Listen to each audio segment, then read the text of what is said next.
Get out! My mother-in-law Catherine's harsh voice pierced the air.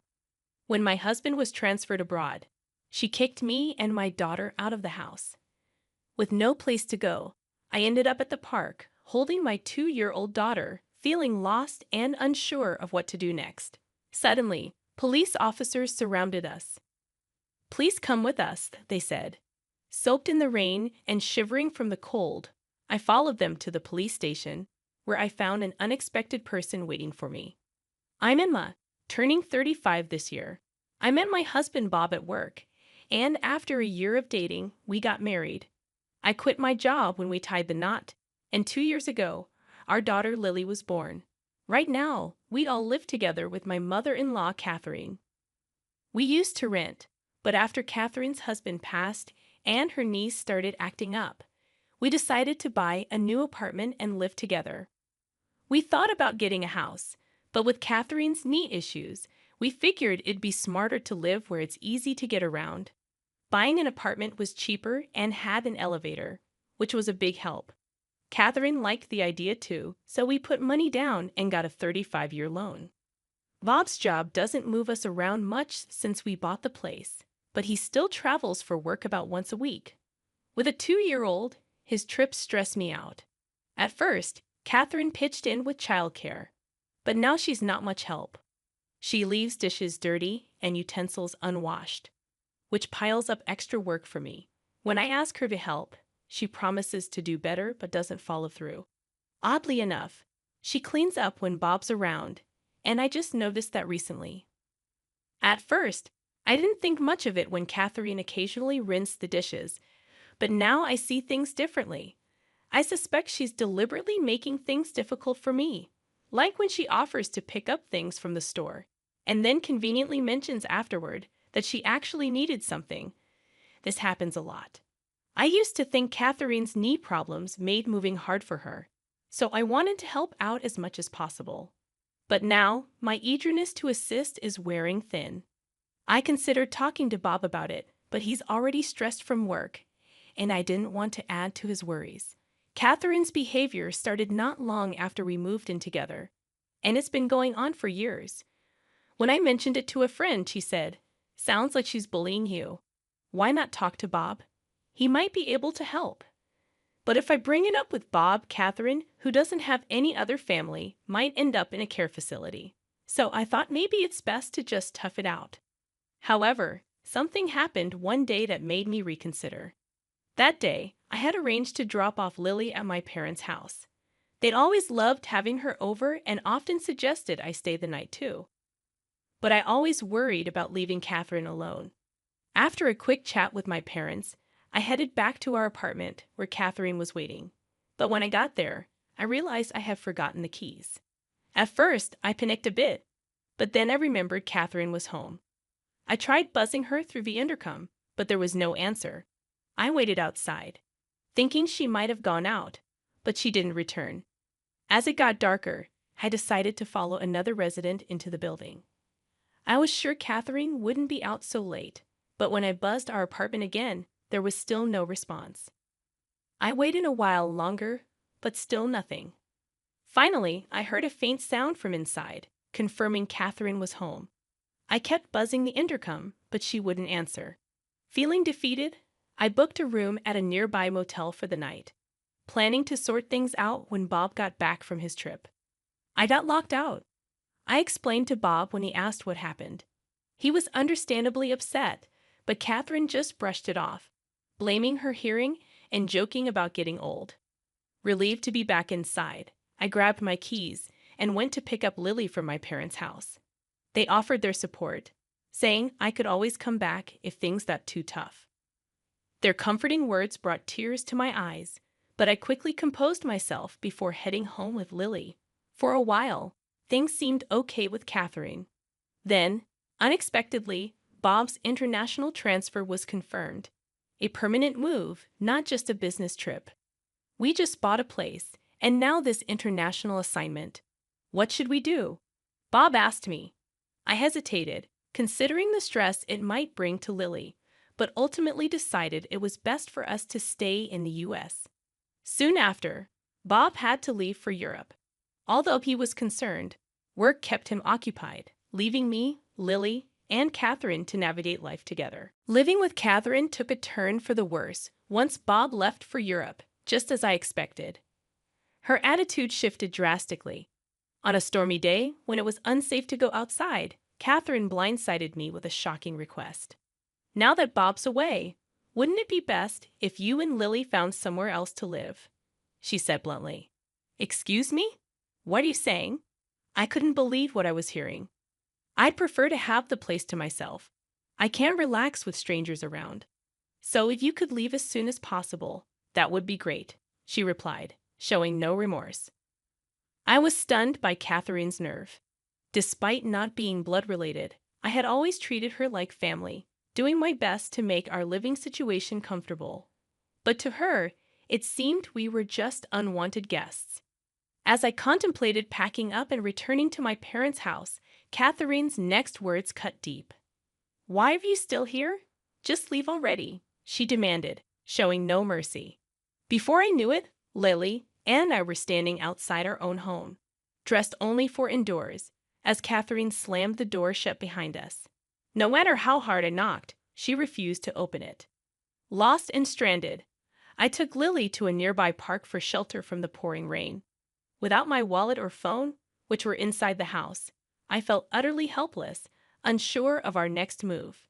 Exhausted and freezing, I tried to keep us warm as we huddled together. With nightfall approaching and the cold setting in, I feared we might fall ill. Desperate for help, I considered the long walk to my parents' house, despite the distance. As I weighed our options, I noticed two faint lights in the distance. Squinting through the rain, I realized they were police officers approaching. Before I could decide what to do, one of them called out to me. "Are you Emma?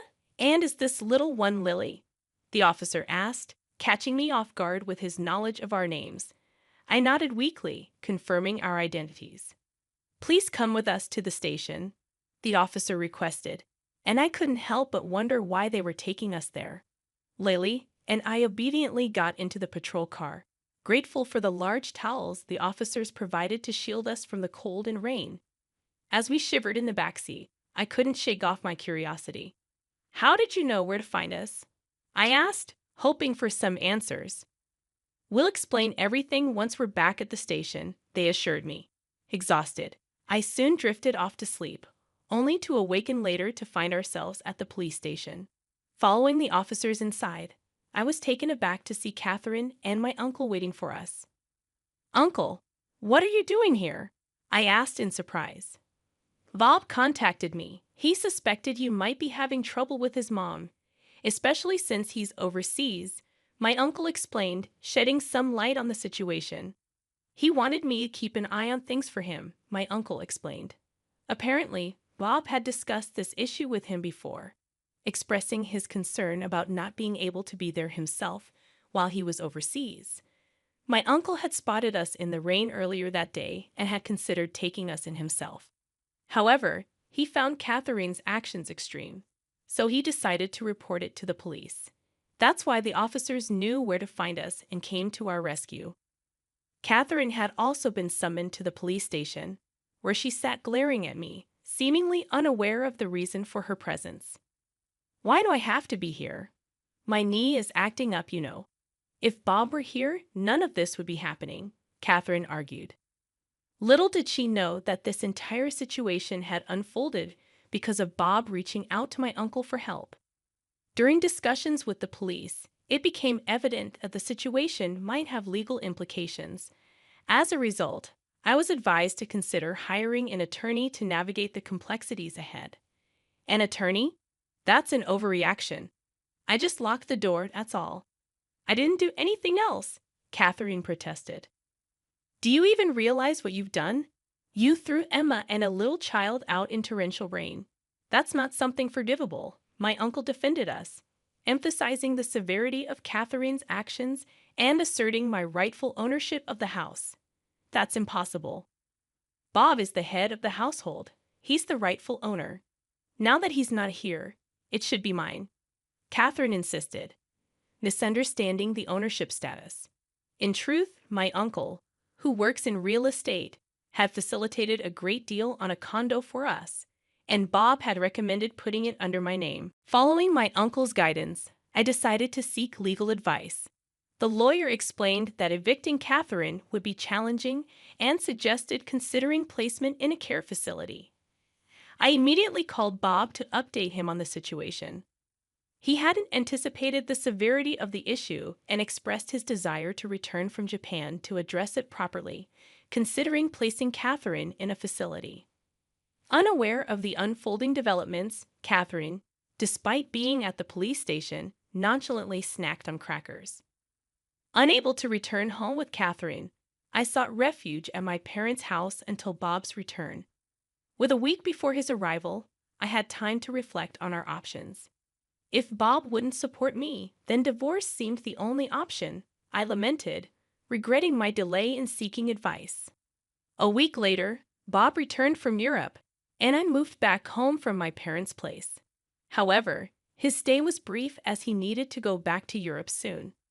With limited time in Japan, we had to discuss our next steps.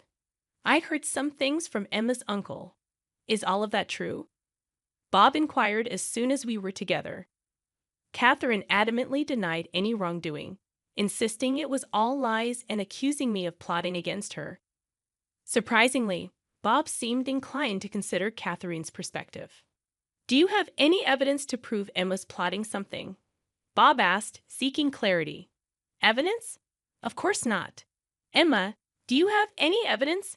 I admitted I hadn't been able to keep track of things due to my busy work schedule. Uncertain of whom to believe, I handed Bob a voice recorder I had with me. What's this? Bob questioned as I handed it to him.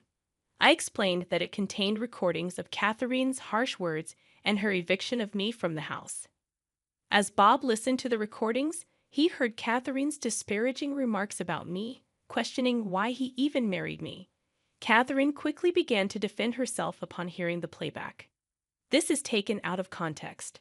Everyone has their moments, right? I was just frustrated at that time. But it was just this once. Catherine attempted to downplay her actions, but the voice recorder played a relentless stream of verbal abuse, revealing countless instances of mistreatment, some not even captured on the device.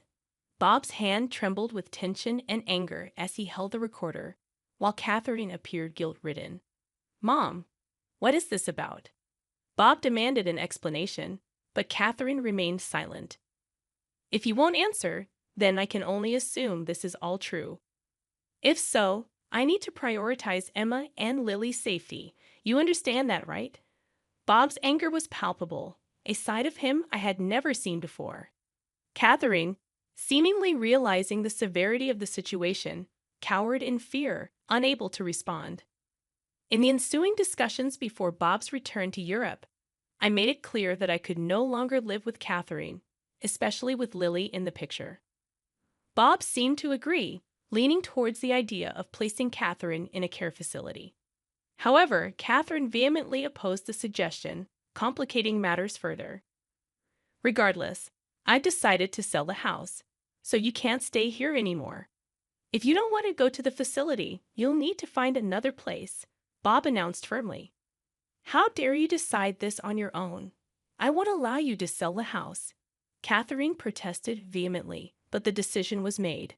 Lily and I had already chosen to move to Europe, as Bob regretted not being more present for his family and was determined to make amends moving forward. Although I had reservations about moving abroad, knowing that Bob would be with us provided some comfort. Plus, I thought it would be beneficial for Lily, who was only 2, to immerse herself in a new environment and practice her communication skills in Europe. Therefore, selling the condo, which still had a mortgage, was the only viable option.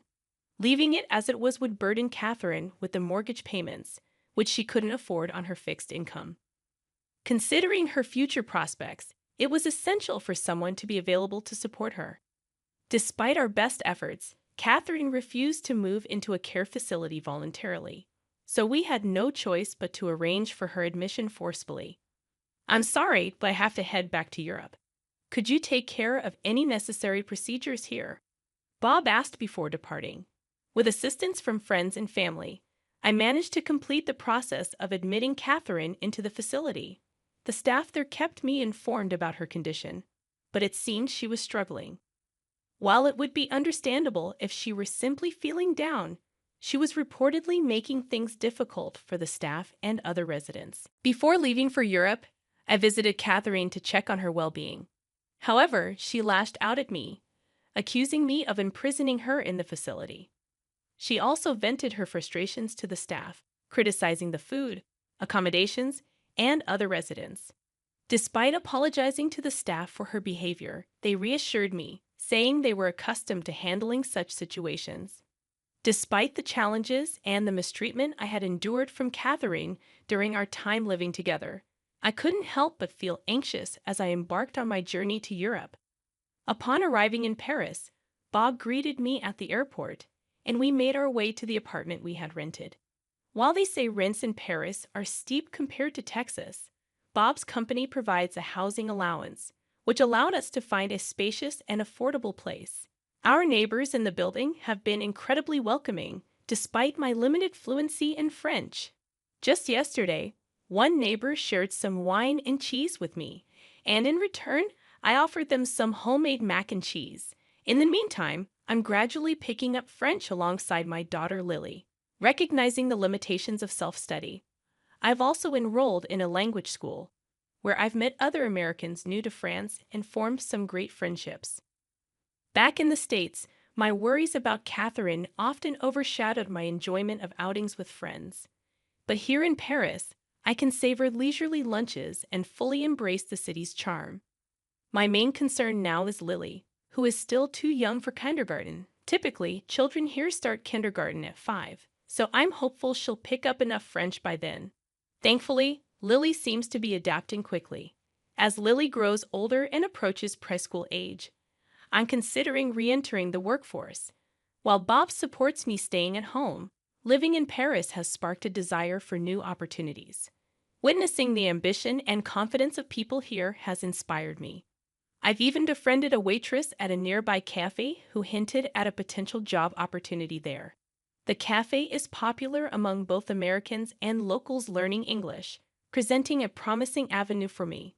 Despite the challenges ahead, our move to France has strengthened the bond between Bob and me. I feel more empowered to express my feelings, and I'm confident that we'll face whatever comes our way as a family. Right now, I've never felt happier in my life. The first sign that my in-laws were going to try to destroy me came exactly 6 minutes into my husband's wake.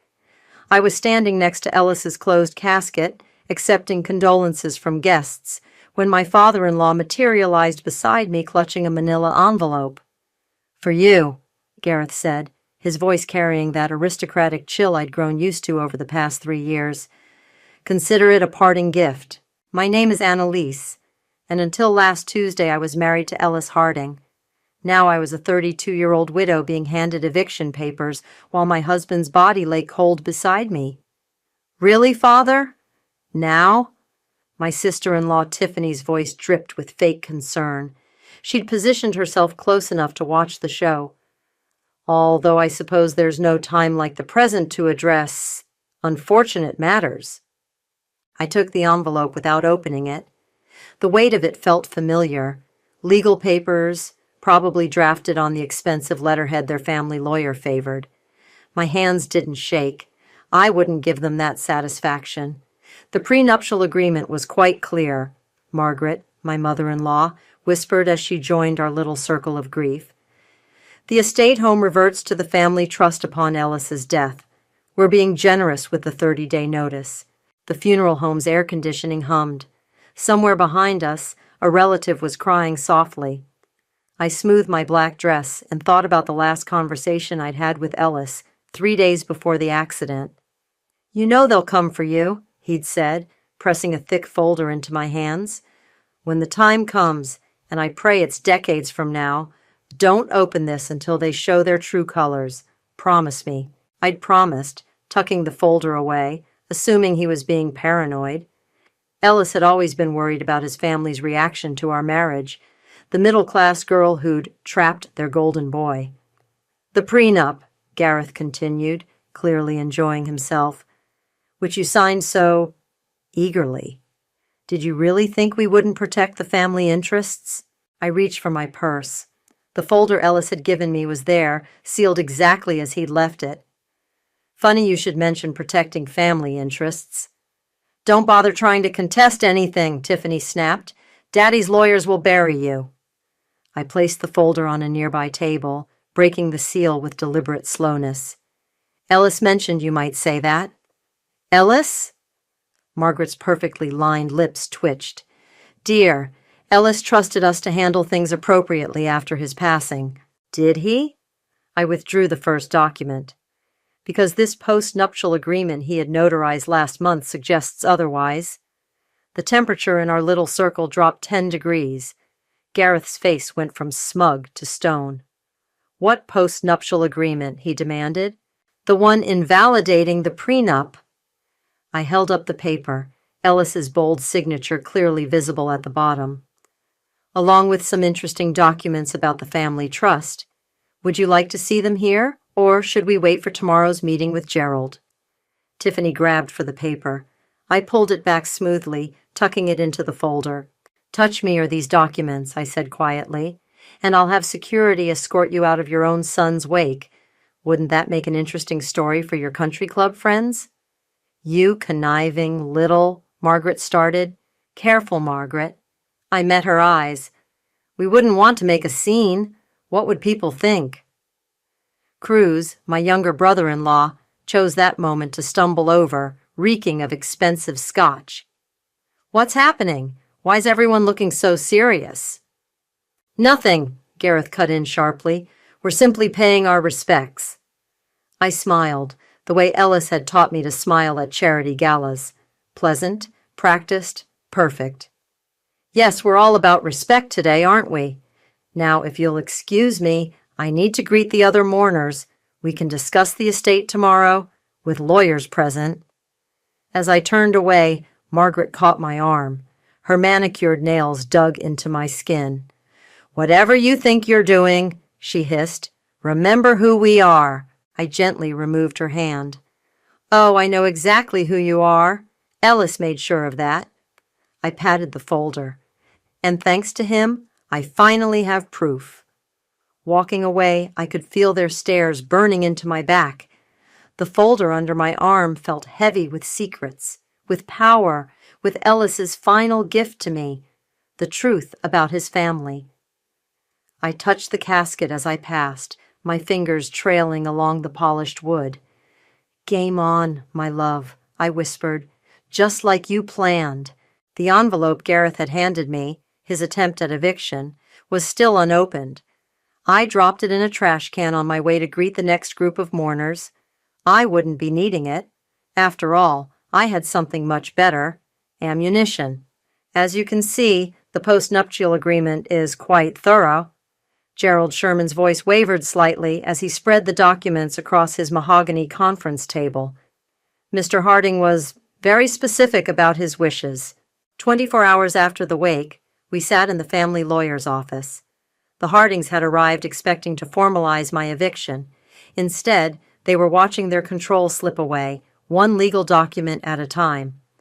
This is absurd, Gareth slammed his fist on the table. Ellis would never... But he did, I interrupted, sliding forward a notarized deed. The estate house, the summer property in Martha's Vineyard, and 30% of the family trust's liquid assets, all transferred to me, legally and irrevocably. You manipulated him, Tiffany spat. Convinced him when he was vulnerable. The documents were drafted and signed 3 months ago, Gerald cut in, unable to meet Gareth's glare. Mr. Harding was in perfect health and sound mind. My best friend Nicole, who I'd brought as my witness, sat quietly taking notes. She'd known Ellis, too, had seen how his family's manipulation had worn him down over the years. There must be some mistake in the asset inventory, Margaret said, her voice honey-sweet but her eyes cold. Several key properties are missing. I caught the quick glance between Gareth and Cruz. Interesting. You mean like the warehouse complex in Boston? I asked innocently. Or the offshore accounts Ellis mentioned in his letter? Cruz choked on his water. What letter? I pulled out Ellis's handwritten pages, watching their faces carefully. He left quite detailed notes about certain financial irregularities, particularly regarding the Hardy Foundation's charitable donations. That's enough! Gareth stood up so quickly his chair toppled backward. Gerald, this meeting is over. We'll be contesting everything. Contest away, I said calmly. But while you do, I'll remain in control of the estate house. The post-nup is already filed with the court. You gold-digging bitch, Tiffany hissed. You think you can just— Actually, Nicole spoke up, her lawyer voice in full effect, she can. And if you continue with that language, we'll add harassment to the record. Margaret's perfect composure finally cracked. Ellis was our son, our flesh and blood. You were just some girl he met at a charity event. You have no right— I was his wife. My voice cut through her tirade like steel. The woman he chose to spend his life with, the one he trusted enough to tell everything to. I stood up, gathering my documents. And I do mean everything. Is that a threat? Cruz asked, suddenly looking nervous. No, just a fact. Like the fact that I've hired Alexander Holmes to audit the family accounts. I watched Gareth's face go pale. Ellis recommended him highly, said Alexander had already uncovered some interesting patterns. You're bluffing, Gareth said, but his voice lacked conviction. I pulled out my phone, showing them Alexander's text confirming our afternoon appointment. Would you like to bet your reputation on that? Gerald cleared his throat. Perhaps we should adjourn for today. The post-nuptial agreement will need to go through probate, but in the meantime, Mrs. Harding retains control of the specified properties. This isn't over, Margaret promised as they filed out. No, I agreed. It's really not. Once they were gone, Nicole turned to me. Holy shit, Anna, that was intense. Ellis knew them better than anyone, I said, pulling out more documents from my folder. He left me everything I'd need, including proof of what they did to him. What do you mean? I showed her the maintenance records Ellis had collected, the suspicious transfers right before his accident. Help me go through these? There's something here, something bigger than just missing assets. Nicole's eyes widened as she scanned the papers. Anna, these dates. The brake inspection report looks altered. I know. I touched Ellis's signature on the post-nup, remembering his words. Don't open this until they show their true colors. That's why we're meeting Alexander. Ellis hired him months ago to investigate his family. Now I'm hiring him to finish the job.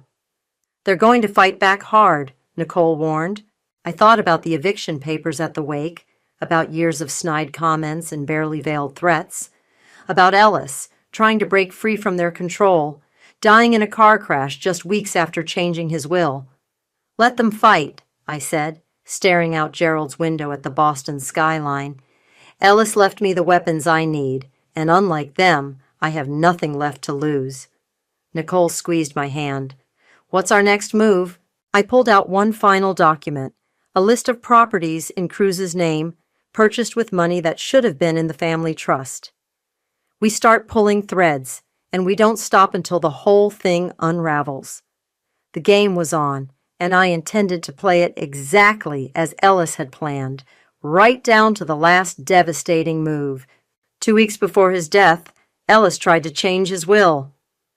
Alexander's gravelly voice filled my kitchen as he spread photographs across the island counter. The paperwork was drafted, but never filed. I stared at the images, documents scattered across a desk, Ellis's signature clearly visible. How did you get these? Gerald Sherman's assistant. She kept copies of everything. Alexander tapped one photo. Notice the date stamp? The day after this, Gerald suddenly took a 2-week vacation. When he came back, the will changes were gone. Nicole, who'd been examining the photos, looked up sharply. Gone as in? As in shredded, deleted, erased? Alexander's weathered face hardened. Someone made damn sure those changes never saw daylight. I thought about Gerald's nervous behavior in his office. Time to pay our family lawyer another visit. An hour later, I sat across from Gerald in his private office. No family members this time, no legal posturing, just truth. I know about the will, Gerald. I placed Alexander's photos on his desk. I know Ellis tried to change it. His face went ash gray. Where did you get these? Does it matter?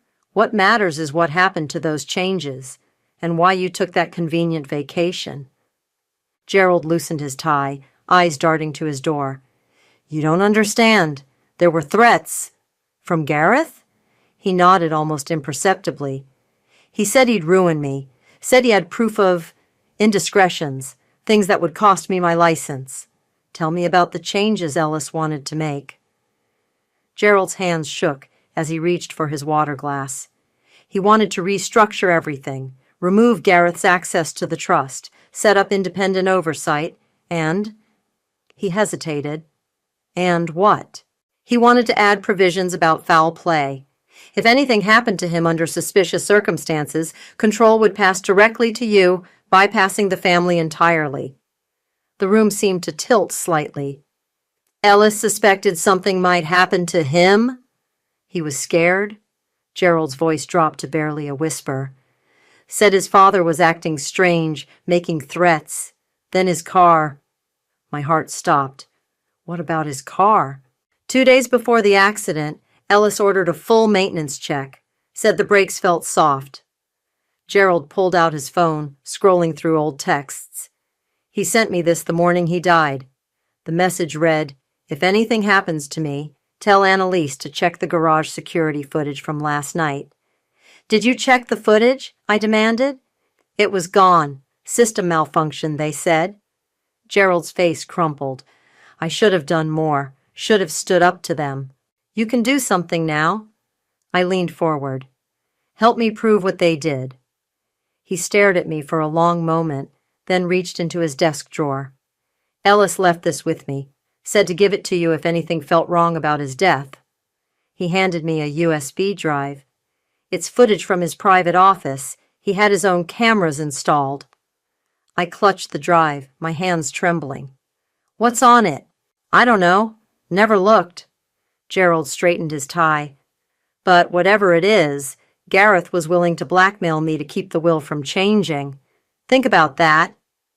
I called Alexander the moment I left Gerald's office. Within an hour, we were watching the footage in Nicole's apartment. The video showed Gareth in Ellis's office late at night, going through his desk. Then Cruz entered, carrying what looked like maintenance reports. The brake lines are taken care of, then Cruz said on screen. Looks like a normal wear and tear issue. Gareth nodded. Good. And the security cameras? Looped footage from last week. No one will know. I felt sick. Nicole gripped my hand as we watched Gareth pull out his phone. It's done, he said to someone. Ellis won't be changing anything now. Alexander paused the video. There's more, but I think we've seen enough. This plus Gerald's testimony. It's not just fraud anymore, Nicole said quietly. This is murder. I thought about Ellis's last words to me, his insistence that I wait to open the folder. He'd known. He'd been gathering evidence, preparing for the worst. Alexander, I said, my voice steady despite the rage burning inside me. I need you to do 2 things. First, get this footage authenticated and secured. Second, find out everything you can about Ellis's car maintenance records, every mechanic, every service date. What are you going to do? Nicole asked. I pulled out my phone, dialing Gerald's number. I'm going to give our family lawyer a chance to get ahead of this, before the police get involved. As the phone rang, I looked at the frozen image of Gareth and Cruz on screen. They thought they'd silenced Ellis, erased his final moves. Instead, they'd given me everything I needed to destroy them.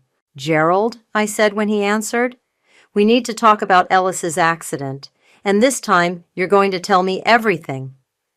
The game wasn't just about inheritance anymore, it was about justice, and I was just getting started. The estate house's security system chimed as I entered the access code. Inside, the sound of breaking glass and drunken laughter echoed from the library. Cruz had been treating the place like his personal party palace since Ellis's death. Not anymore. I walked into the library, flanked by 2 police officers and a court-martial. Cruz sprawled on Ellis's antique leather sofa, surrounded by empty bottles and 3 glassy-eyed socialites. "Party's over," I announced, holding up the eviction notice. "You have 30 minutes to leave the premises." Cruz blinked at me stupidly. "You can't. This is my family's house." "Actually," Officer Reynolds stepped forward, "Mrs. Harding has legal custody of the property. Anyone remaining after 30 minutes will be arrested for trespassing." "This is ridiculous!" One of the socialites stumbled to her feet. "Do you know who his father is?" "Oh, I know exactly who Gareth is." I smiled coldly. "In fact, I just sent some interesting documents about him to the Hardy Foundation Board. They're particularly curious about where their charitable donations have been going." Cruz's face went from drunk to sober in seconds. "What documents?" "The ones showing how Daddy laundered foundation money through your failed business ventures." I gestured to the mess around us. "Speaking of which, how are you affording all this partying? Last I checked, your trust fund was frozen during probate." "You bitch, and he snarled, standing unsteadily. "You think you can just—" "25 minutes now," Officer Reynolds cut in. "Tick-tock." As Cruz and his friends gathered their things, my phone buzzed. A text from Margaret. "We need to talk. Privately." I found her waiting in the garden 30 minutes later, after the police had escorted Cruz out.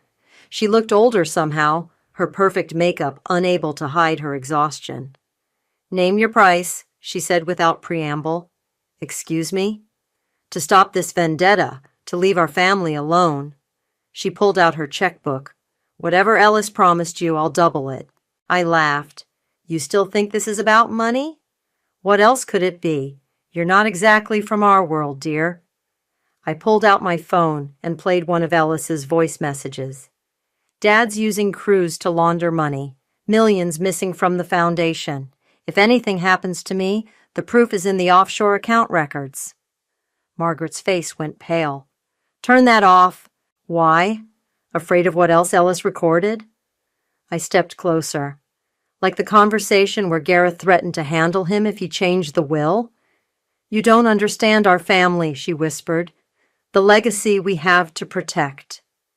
"Legacy?" My voice shook with rage. "Your legacy is built on fraud and murder. Ellis knew it, and he left me everything I needed to prove it." "We can make a deal." "No." I showed her my phone screen displaying an email draft. "This goes to the FBI in an hour. Complete records of Gareth's embezzlement, Cruz's money laundering, and evidence of Ellis's murder. Unless—" Her eyes narrowed. "Unless what?" "Confess. Tell me everything. Why Ellis really died." Margaret sank onto a garden bench, her composure finally cracking. Gareth was losing control. The foundation's donors were asking questions. Ellis threatened to expose everything. "So Gareth had him killed." "He said it would look like an accident." Her voice was barely audible. "Cruz handled the details. I didn't know until after." I pressed record on my phone, letting her words capture clearly. "And the will changes?" "Gareth blackmailed Gerald, said he'd expose some scandal from law school." She looked up at me, suddenly seeming small. "Ellis was right about everything, about all of us." "Yes, he was." I stopped the recording. "The FBI will have this by morning, along with everything else." "Please," she reached for my arm. "We can work something out. Money, properties, anything." I pulled away. "Ellis was your son. He died because of your family's greed. There's no working this out." "Then why—" she gestured helplessly. "Why offer me the chance to confess? Because Ellis would have wanted the truth from at least one of you." I turned to leave, then paused. "Oh, and Margaret, don't bother warning Gareth. The evidence is already backed up in multiple locations." As I walked away, my phone buzzed again. "Alexander. Found something else. Audio file from Ellis's office, day before the accident. Gareth talking about making sure Ellis doesn't need to live forever. I texted back, "Send it to the FBI. Time to end this." In the estate house, I went to Ellis's study. Everything was exactly as he'd left it. The leather-bound books, the antique desk, the photo of us on our wedding day. He'd known what his family was capable of, had prepared for the worst while hoping for the best. "I promised I'd burn it all down," I whispered to his empty chair, "and tomorrow it all goes up in flames." The final pieces were in place. By this time tomorrow, the Hardings' carefully constructed world would be ashes, just like Ellis planned. "Happy birthday, my love," I whispered, placing fresh roses on Ellis's grave. It should have been his 39th birthday. Instead, I was hosting a different kind of celebration. The private memorial I'd arranged drew people the Hardings had never bothered to know. Ellis's college roommate, his favorite barista, the elderly gardener who'd worked the estate grounds for 30 years. Real people who'd loved the man, not the heir. "He used to bring me soup when I was sick," Maria, his former housekeeper, told the small gathering. "Not store-bought. He'd make it himself, even though his mother said it wasn't proper for someone of his status." As people shared their stories, my phone vibrated. A text from Alexander. "Need to see you. Now. Found something big." I slipped away to meet him in the estate's garden house. His face told me everything. This was worse than we'd imagined. "Ellis had a child," he said without preamble, handing me a file. "From before he met you, a 5-year-old boy." The world tilted sideways. "What?" "His name is James. The mother is Freya Martin. They had a brief relationship 6 years ago." Alexander spread out documents on the table. Gareth paid her $2 million to keep quiet and stay away. My hands shook as I looked at the photos. A little boy with Ellis's eyes and smile. Did Ellis know? He found out 3 months before he died, started making arrangements to acknowledge James legally. Alexander's voice hardened. That's when Gareth's threats escalated. "Because James would be the primary heir," I whispered, "even before the new will." "Exactly. I found Freya. She's willing to talk." 2 hours later, I sat across from an elegant woman in a quiet cafe. Freya Martin clutched her coffee cup like a lifeline. "Ellis came to see us," she said, her voice tight with emotion. "Said he couldn't live with the lie anymore, wanted to make things right." "What happened?" "Gareth showed up at my house the next day, said if I ever contacted Ellis again, he'd make sure I lost custody of James completely." She pulled out her phone, showing me threatening texts. "But Ellis kept trying, sent letters through a private courier." "Do you still have them?" She nodded, reaching into her bag. "Ellis wrote about you, you know. Said you were different from his family, someone he could trust." The letters were devastating in their honesty. Ellis writing to his son, explaining why he had to stay away, promising to make things right. The final letter was dated 3 days before his death. He was going to announce everything at the next board meeting, Freya said. Acknowledge James publicly, change the inheritance structure. She wiped away tears. Then the accident happened. My phone buzzed. Nicole, FBI just picked up Cruz. Gareth's being brought in for questioning. "Freya," I said carefully, "would you be willing to testify about the threats, the payoff, everything? Will it help prove they killed him?" "Yes." She straightened her spine. "Then yes, for Ellis, for James." Back at the estate, I found Tiffany waiting in the driveway. She looked wild, mascara streaked down her face. "They arrested Cruz," she said. "Daddy's being questioned. What did you do?" "I didn't do anything. Ellis did." I showed her the photo of James. "Want to explain why you helped hide your nephew's existence?" She staggered back. "How did you—" "Ellis knew everything, Tiffany. The fraud, the threats, his son. He documented it all." I stepped closer. "The only question is, how involved were you in his murder?" "I didn't—" She swallowed hard. I just knew they were going to stop him from changing things. I didn't know they'd kill him. But you suspected, and you did nothing. He was going to ruin everything, she screamed. Bring in some random kid, give away our birthright to a bastard and a gold digger. No, I said quietly. He was going to fix what your family broke, and now I'm finishing what he started. My phone buzzed again. Alexander. Gareth's being formally charged. Margaret's agreed to testify against him. It's over, Tiffany, I said. The FBI has everything. The only question is whether you want to get ahead of this or go down with them. She crumpled onto the driveway, sobs racking her body. What do you want from me? The truth. All of it. Starting with the night before Ellis's accident. As Tiffany began to talk, I thought about the little boy in the photo. Ellis's son. Another victim of the Hardings' toxic legacy, but not anymore. Ellis had left me everything I needed to protect his real family, his son, the people who truly loved him, and the truth he died trying to expose. Tomorrow, James would meet his inheritance.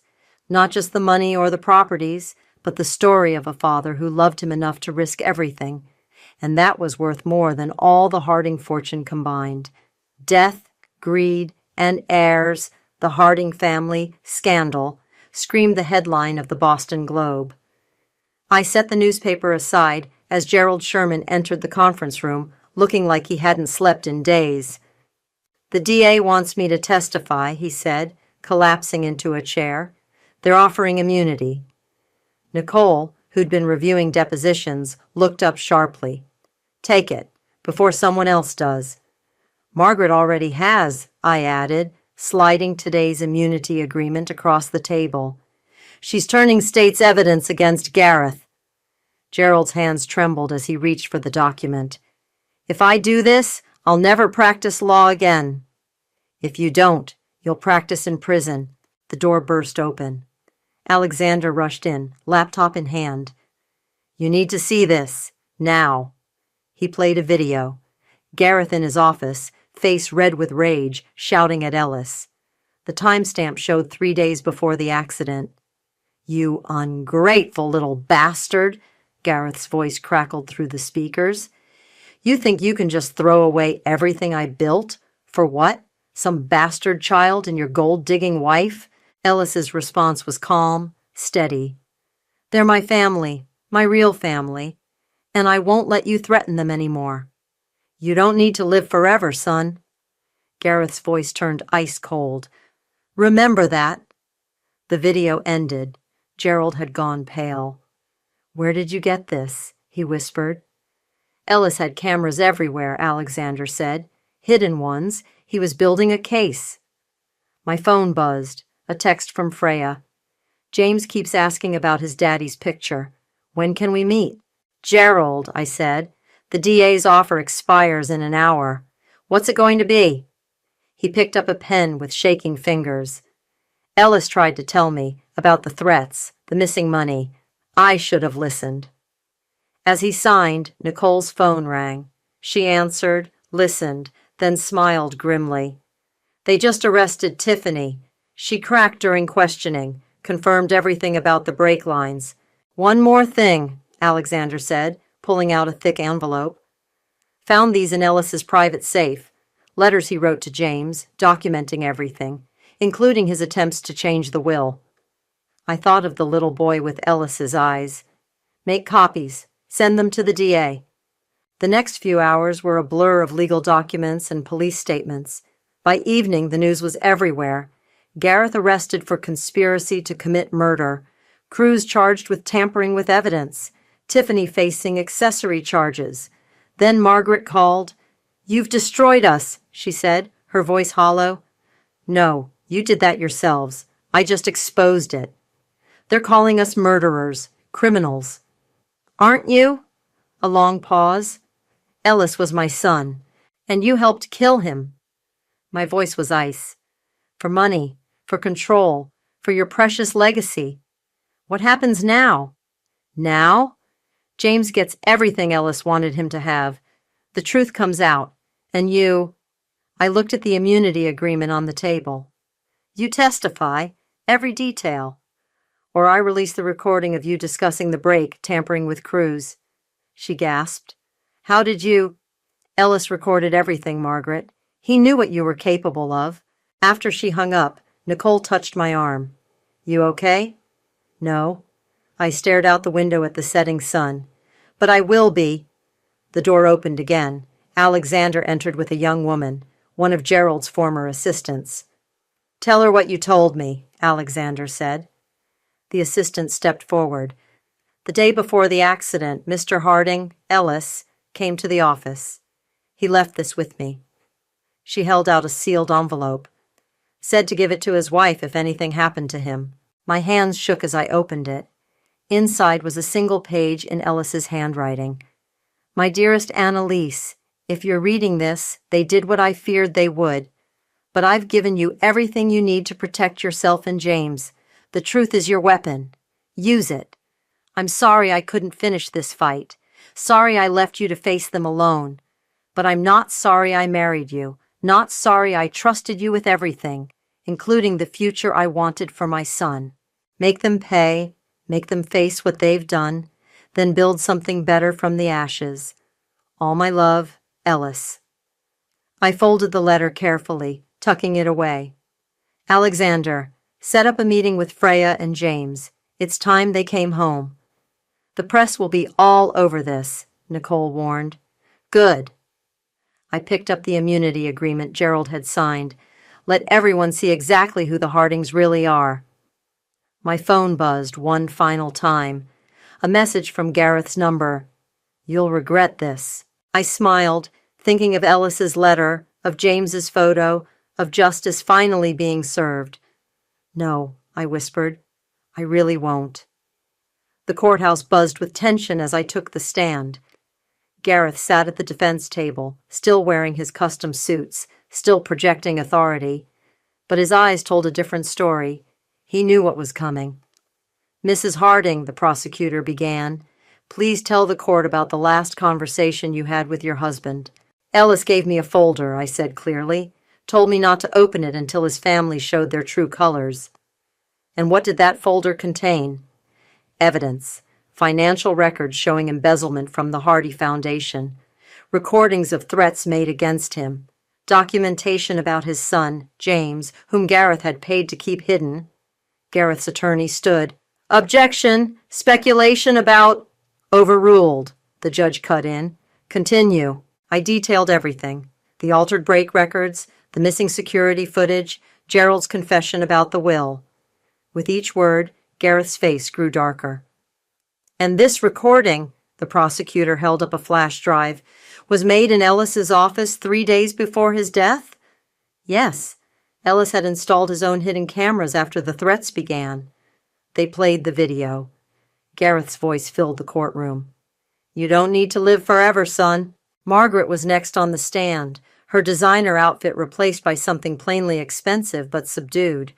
Her immunity deal had broken the case wide open. Yes, she testified, voice trembling. Gareth ordered Cruz to tamper with the brakes, said it had to look like an accident. And why was this done?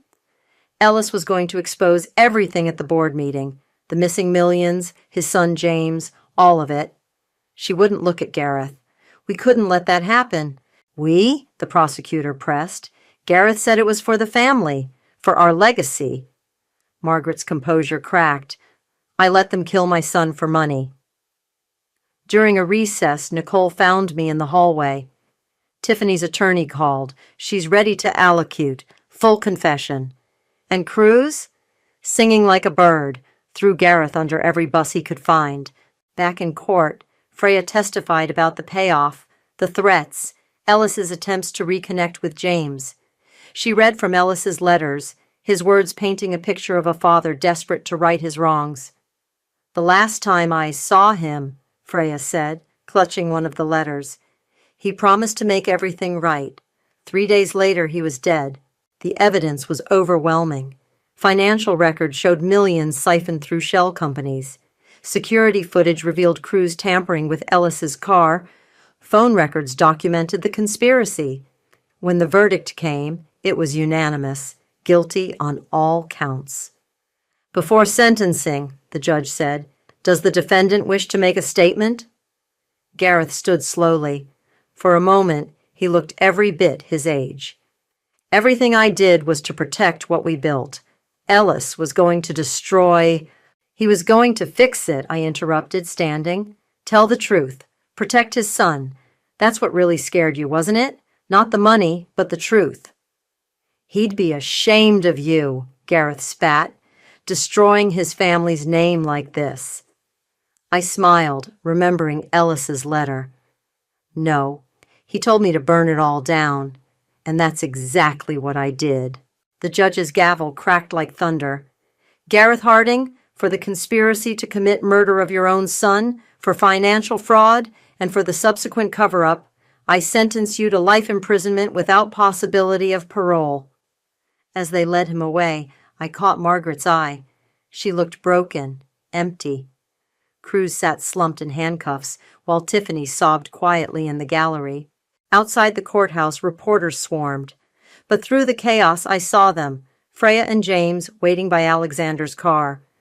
Is it over? Freya asked as I approached. Yes. I knelt down to James's level. Hi there, I'm Annalise. I knew your daddy. The little boy smiled Ellis's smile. Mommy says we can live in Daddy's house now. That's right. Would you like that? He nodded enthusiastically. Can I see his books? Mommy says he had lots of books. He did. I stood, taking his small hand. And they're all waiting for you. Nicole appeared at my side. The estate transfer papers are ready. James is officially recognized as Ellis's heir. With you as trustee until he's of age, Freya added, just like Ellis wanted. I watched James studying the courthouse with Ellis's curious eyes. The truth hadn't just destroyed the Hardings' legacy, it had restored it to its rightful heir. Let's go home, I said, squeezing James's hand. Your daddy left us quite a story to tell you. As we walked away, I heard Gareth's last words echo in my head. He'd be ashamed of you. No, I thought. Ellis would be proud. Proud that the truth had finally won. Proud that his son was home. Proud that justice, though delayed, had finally been served, and somewhere I hoped he was smiling. The estate library smelled of old books and fresh coffee, as James curled up in Ellis's favorite reading chair, completely absorbed in Treasure Island, the same copy his father had loved at his age. Through the window, autumn leaves danced across the garden, where Freya was planting bulbs for spring. Just like Ellis, Nicole said, watching James. He even holds the book the same way. I found more letters yesterday, I told her, pulling out a bundle tied with blue ribbon. Hidden in Ellis's desk drawer. He wrote them every week, even when he couldn't send them. The doorbell rang. Alexander stood on the steps, holding a thick manila envelope. His face was unreadable. What's wrong? I asked, letting him in. Got the final report from the forensic accountants. He spread documents across the kitchen island. There's another account, one we missed. Nicole leaned in. Where? Cayman Islands. But here's the thing. It's not in Gareth's name, or Cruz's. He pointed to a signature. It's in Margaret's. My hands went cold. How much? 50 million. And the transfer records. He hesitated. They go back 20 years, long before Ellis met you. Before Ellis was even working for the company, Nicole added. The implications hit me like a wave. She was stealing before any of this, before Ellis started investigating. There's more. Alexander pulled out a photo. Found this in the bank records. The image showed Margaret with a man I didn't recognize, both smiling at the camera. The timestamp was from last year. Who is he? Thomas Reed, former CFO of the Hardy Foundation. Alexander's voice hardened. He resigned suddenly 15 years ago, right after a major audit. Let me guess, the audit found nothing wrong? Not a thing, but he moved to the Caymans right after. Alexander tapped the photo, where he's been managing Margaret's hidden accounts ever since. The sound of James laughing drifted in from the library. Such an innocent sound in the middle of all this darkness. She played us, I whispered. Even while turning state's evidence, she was hiding this. Should we tell the DA? Nicole asked. Before I could answer, Freya appeared in the doorway, dirt on her knees from gardening. Tell the DA what? We showed her the evidence. Her face went pale. All this time, she said, while Ellis was trying to fix things. His own mother was the original thief, I finished. James wandered in, book still in hand. Mommy, can we have lunch in Daddy's study again? Freya forced a smile. Of course, sweetheart. Go wash up first. After he left, she turned to me. What are you going to do? I looked at the photo of Margaret and Thomas, at the evidence of decades of theft, at the proof that Ellis had died trying to expose a corruption that went deeper than any of us knew. Alexander, I said, call the DA. Nicole, contact the Hardy Foundation Board. Freya, I hesitated. Are you okay with more media attention? This will be big. She straightened her spine. Ellis wanted the truth, all of it. We owe him that. I gathered the documents, thinking of Margaret's performance in court, her tears, her carefully crafted testimony. Even then, she'd been protecting her real secrets. One more thing, Alexander said, pulling out his phone. Got this security footage from the bank in the Caymans 2 days ago. The video showed Margaret entering the bank, emerging hours later with a small suitcase. She's moving the money, Nicole realized. Not anymore. I picked up my phone, dialing the DA's direct line. Time to finish what Ellis started. For real this time. As the call connected, James reappeared, Ellis's book hugged to his chest. Can we read in Daddy's chair together? I looked at the evidence spread across the counter, at the child who had his father's love of books and truth, at the family we'd pieced together from the wreckage of lies. Yes, I said, covering the phone. Just give me 5 minutes to make sure justice is really served. Later, curled up in Ellis's chair with James, reading about pirates and treasure, I thought about real treasure, truth, justice, family, the things Ellis had died protecting. The DA was already moving on the new evidence. Margaret's carefully constructed escape plan was unraveling. The last of the Harding secrets would finally see daylight. Annalise? James looked up from the book. Do you think Daddy would like that we read together in his chair? I hugged him closer, breathing in the scent of books and autumn air and hope. Yes, I said. He'd love it more than anything. And somewhere in the garden, spring bulbs waited to bloom, promising new beginnings after the longest winter. The notification pinged while I was transferring another $1,000 to my parents' account. Just a quick Instagram story from my sister London. Nothing unusual there. Except this time the image made my finger freeze mid-scroll. Her perfectly manicured hand draped over the steering wheel of a brand new Mercedes convertible. My name is Patricia, and I've spent the last decade being the responsible daughter, the one who sends money home every month for my parents' supposed medical bills, mortgage payments, and endless emergencies. I'm 32, living in a modest one-bedroom apartment, driving a 12-year-old Honda, and postponing my dreams of starting my own business, all because family comes first, right? Pat, you won't believe what just happened. Heidi's voice crackled through my phone speaker. I barely heard her. My trembling fingers were tapping through London's Instagram stories, each one worse than the last. Hold on, Heidi, I whispered. I need you to look at something. A designer shopping hall in Paris, a beachfront villa in Greece, weekend trips to Milan, each post tagged with bar blessed and thankful for parents. What am I looking at? Heidi asked after I shared the screen. My sister's Instagram. The sister whose art supplies I've been helping to fund. The same sister whose basic living expenses in Europe I've been supporting through mom and dad. Because, and I quote, she's pursuing her passion but struggling to make ends meet. Oh my God, Heidi breathed. How long has this been going on? I scrolled back through the feed. 6 months of luxury posts, 6 months of my parents calling me in tears about medical bills and mortgage payments. 6 months of me eating ramen for dinner so I could send them extra money. My phone buzzed. Mom calling. I put it on speaker. "Patricia, sweetheart," her voice wavered with practiced fragility. "Your father's medication costs went up again, and we're a little short this month." "How much, Mom?" I kept my voice steady, even as my hand clenched around my phone. "Just 2,000. I hate asking, but you know how these things are." Through the speaker, I heard the distinct clink of ice in a glass, the same sound from all those emergency video calls where they sat in their darkened living room, telling me about their financial struggles. Except now I noticed the designer lamp in the background, the new artwork on their walls. "Of course, Mom. Family helps family, right?" My voice didn't even shake. "By the way, how's London doing? Still struggling with her art?" A pause. Too long. "Oh, you know your sister. Always finding her way."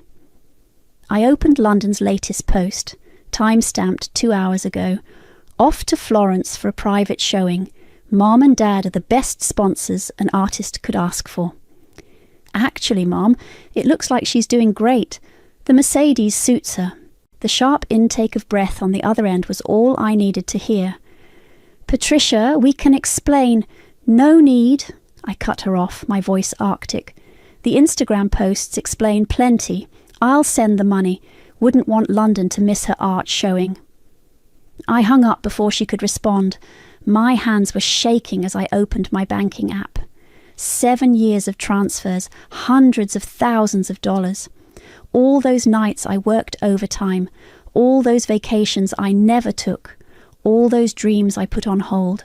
My phone lit up with a text from London. "OMG, sis!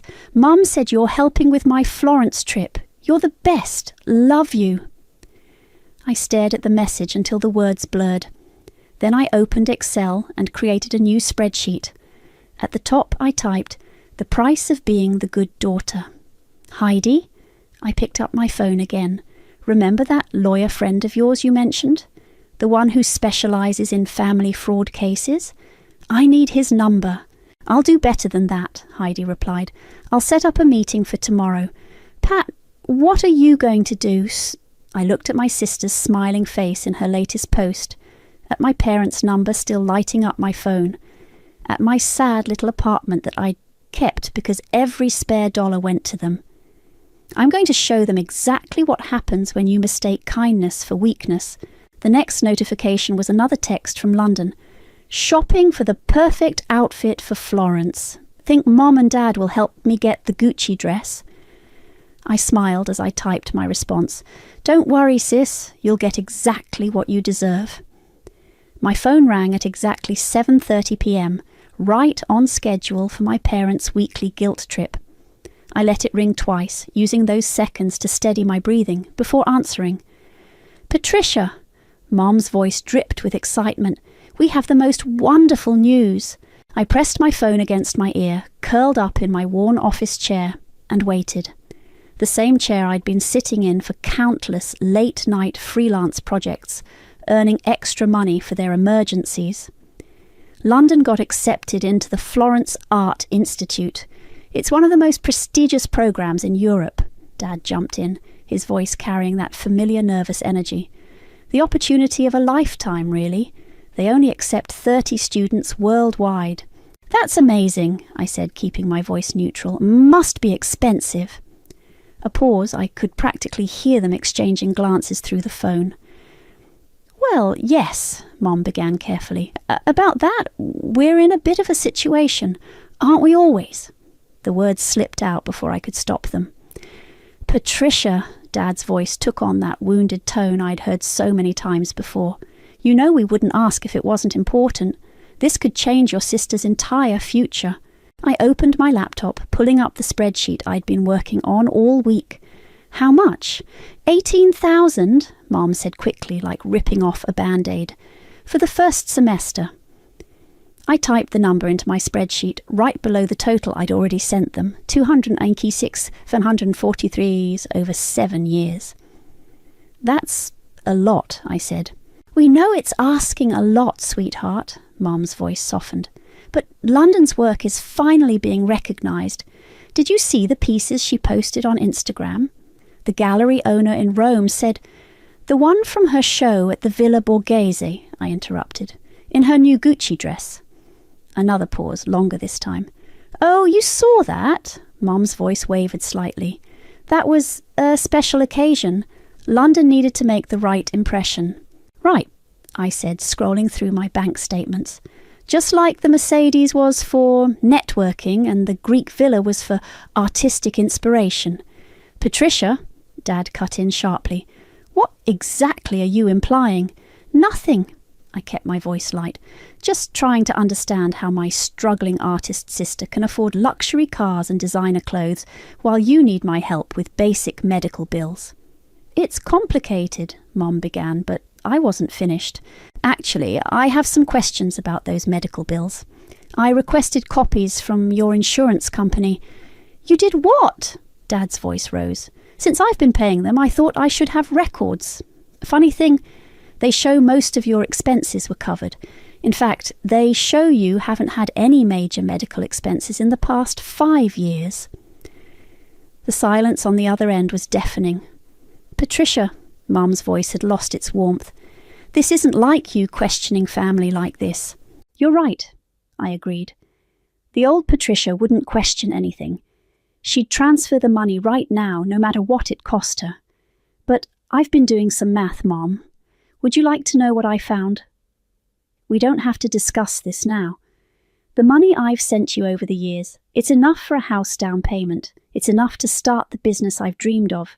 It's enough for London's luxury lifestyle in Europe. Interesting how that worked out, isn't it?" "If you're jealous of your sister," Dad started. I laughed, and the sound surprised even me. "Jealous? No, I'm awake. Finally." "So you won't help?" Mum's voice turned cold. "You'll let your sister lose this opportunity." I looked at the photo frame on my desk. Me at college graduation, bright-eyed and ambitious, before the years of family emergencies ground those ambitions to dust.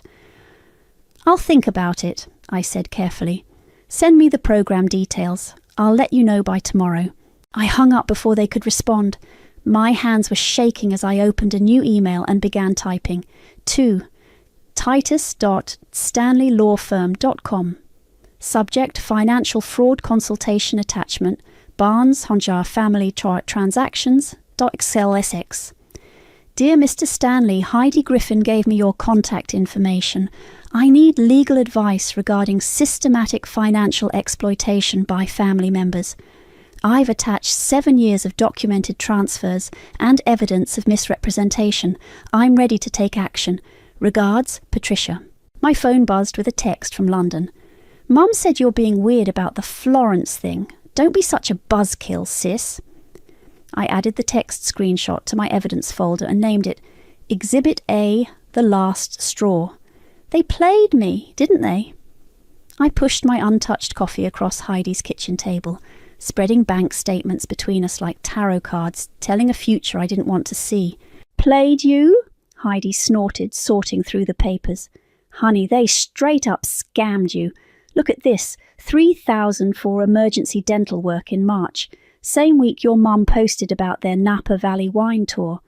Keep going, I said, pulling up my phone's notes. I've started tracking the patterns. Heidi grabbed another stack of statements.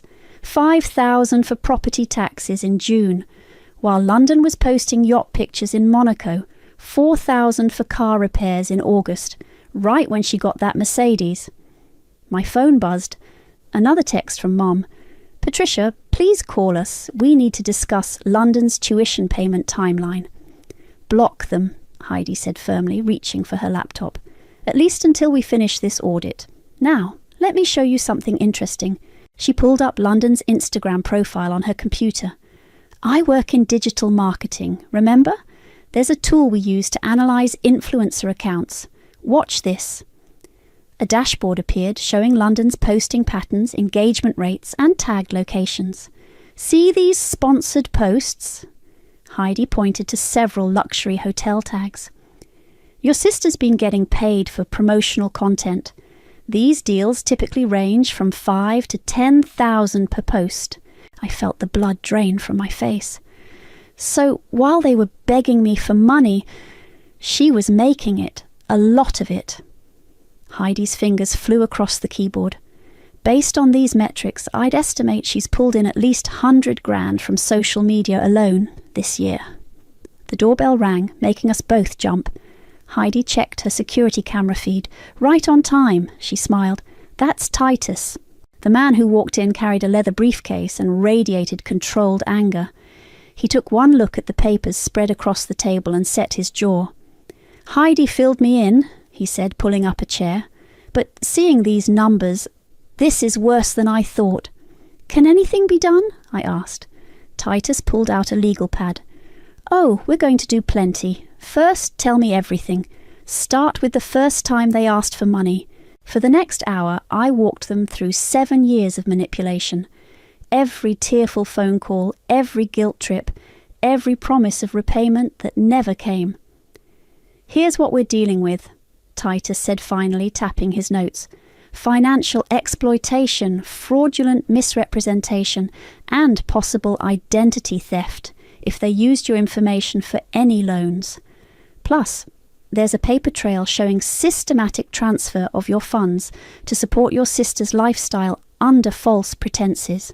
Identity theft? I echoed. Check your credit report, he advised.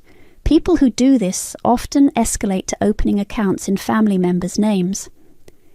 Heidi was already pulling up the credit monitoring site. My hands shook as I logged in. Oh, God, I whispered, staring at the screen. There's a student loan, $10,000. I never signed for this. Titus leaned forward. That's a federal crime. When was this opened? 3 months ago, right when London started that art program in Rome. Perfect, Titus smiled grimly. That gives us leverage. Here's what we're going to do. He outlined a plan that made my stomach clench, but my spine straighten. Legal notices, police reports, formal demands for repayment, a complete severance of financial ties. But first, he said, we document everything, every transfer, every text, every social media post that proves the money trail. We build a case so solid they can't wiggle out of it. My phone buzzed again. Dad this time. Your mother's crying because of how you're acting. Is this how we raised you? Heidi saw my face and grabbed my phone. She typed a response. Patricia is unavailable. All future communication should go through her legal representative. Send that, I nodded. I'm done being their ATM. One more thing, Titus added, pulling out a business card. This is a forensic accountant I work with. We need to know exactly how much they've taken and where it went. The numbers tell the story, and it's the story we'll use to bury them. What about London? I asked. She had to know where the money was coming from. Oh, we'll get to her. Heidi's smile was sharp. I've already archived every social post where she flaunted what they stole from you. She's not just complicit, she's broadcasting the evidence. My phone lit up with a final text from Mom. If you do this, you're no daughter of mine. I showed it to Titus, who added it to his growing file of evidence. Good, he said. Let them dig their own grave. By the time we're done, they'll wish they'd never heard of the word emergency. For the first time in years, I felt something other than obligation when I thought about my family. I felt free. Pats, oh my God, I've missed you so much. London's face filled my laptop screen, her perfectly styled hair catching the Italian sunlight, streaming through her window. Behind her I could see designer shopping bags scattered across an antique writing desk. London, I smiled, hitting record on the screen capture software Titus had installed. You look amazing. That apartment must be costing a fortune.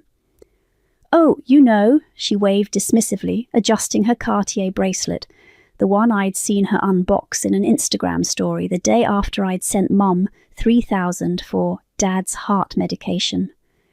Actually, I don't know, I kept my voice light. Tell me about it, about everything. We barely talk anymore. That's because you're always working, she rolled her eyes. I mean, it's cute how you still live in your same place, Pats. You're just loyal to routine, I guess. I thought about my apartment's leaking faucet I couldn't afford to fix because of last month's emergency roof repair at our parents' house. Well, we can't all be living the dream in Florence. Right, she beamed, reaching for something off-screen. Look what Mom and Dad just sent me. She held up a Gucci handbag, price tag still dangling. My stomach clenched. Minimum $3,000, right there. They're so supportive, I said carefully. Must be nice. Well, they always said you were best at giving. Me? She shrugged, admiring her reflection in her phone. I'm the one who deserves things. I mean, I'm actually doing something with my life, you know? The words hit like a physical blow. What do you mean? Oh, don't be sensitive, she laughed. It's just, you're so basic, Pats. Like, you work your little writing jobs, live in your little apartment. I'm out here creating art, making connections. Mum and Dad get that. They know investing in me will actually pay off. I took a deep breath, remembering Titus's advice. Let her talk. And all those investments, the car, the apartments, the shopping, that's all. Mom and Dad. Mostly, she twirled a strand of hair. I mean, they said some of it comes from you too, but that's what family does, right? Support the talented one? My hands were shaking under the desk. So you knew that I was sending them money for you? Duh, she rolled her eyes again. Where did you think it all came from? Mom and Dad's retirement fund? Please, they've been using your money to help me succeed for years. It's actually really sweet how you never questioned it. And that seemed fair to you? Fair, she laughed, the sound like breaking glass. Life isn't fair, Pats. Some people are meant to be supporters, and some people are meant to be stars. You're just really good at supporting. I clicked to another tab, where my email to the Florence Art Institute was already drafted. Tell me about this new program you're starting. The exclusive one? Her face lit up. It's amazing. Only 30 students worldwide. Mum and Dad are handling the tuition. Well, I guess you are too, right? They mentioned asking you for help. 18,000, I said quietly. That's what they asked for. Oh, good. So you're doing it because I already put the deposit down on this gorgeous villa with some friends and London. I cut her off. When was the last time you actually sold a piece of art? She blinked. What? Your art. The reason for all this investment. How much have you actually earned? That's not the point, she bristled. I'm building my brand, my following. These things take time. And money, I added. My money. Something shifted in her expression, a flash of the calculation I'd never noticed before. Why are you being weird about this? It's not like you're using the money for anything important. Just my dreams, I said softly. My future. My life. Oh, please, she scoffed. What dreams? You're exactly where you've always been. At least I'm doing something meaningful with the money. I clicked back to my email tab. You know what's meaningful, London? Documentation, records, receipts. Her smile faltered. What are you talking about? I have to go, I said. Enjoy the Florence program while you can. What's that supposed to mean? I smiled, channeling her own dismissive tone. Oh, you'll see. By the way, that Gucci bag, it's a fake. The stitching is all wrong. It is not. Mom and Dad got it from the boutique in Milan. No, they didn't, because that money went to my account last week to cover their medical emergency. They bought it from a street vendor. Just like everything else about this situation, it's a cheap imitation of something real. I ended the call while she was still spluttering. Then I sent the email to the Florence Art Institute, attaching proof of the fraudulent loan applications and financial misrepresentation. My phone immediately lit up with a text from London. What did you just do?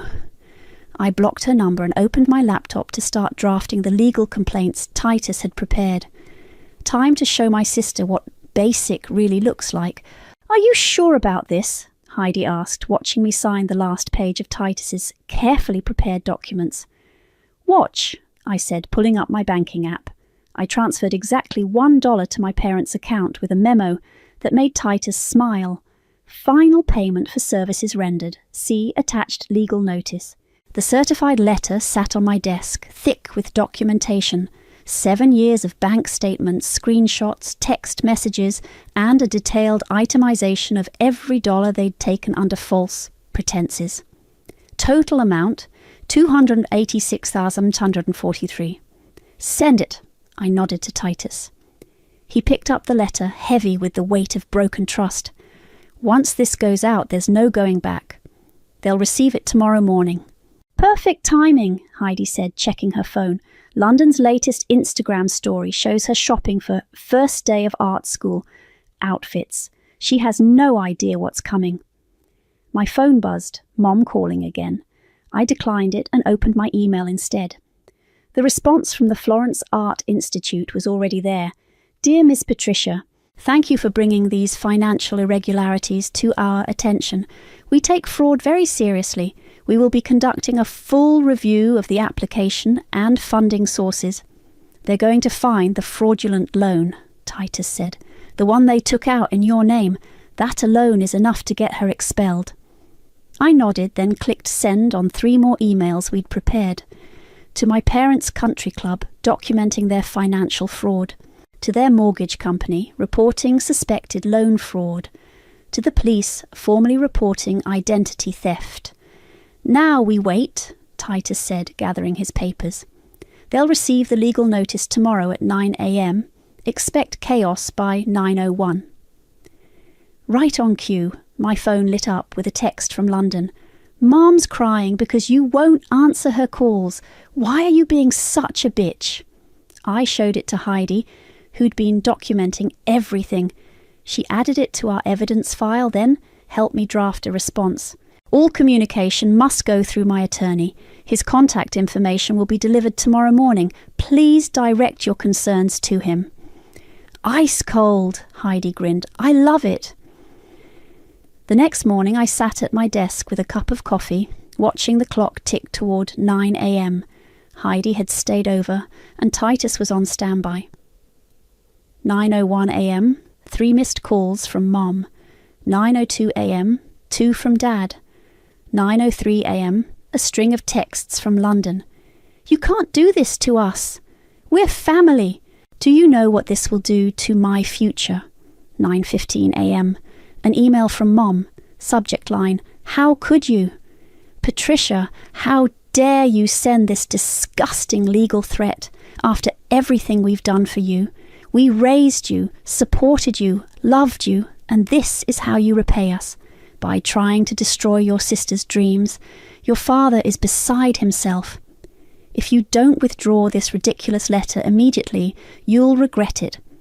Think about what you're doing to this family. Mum.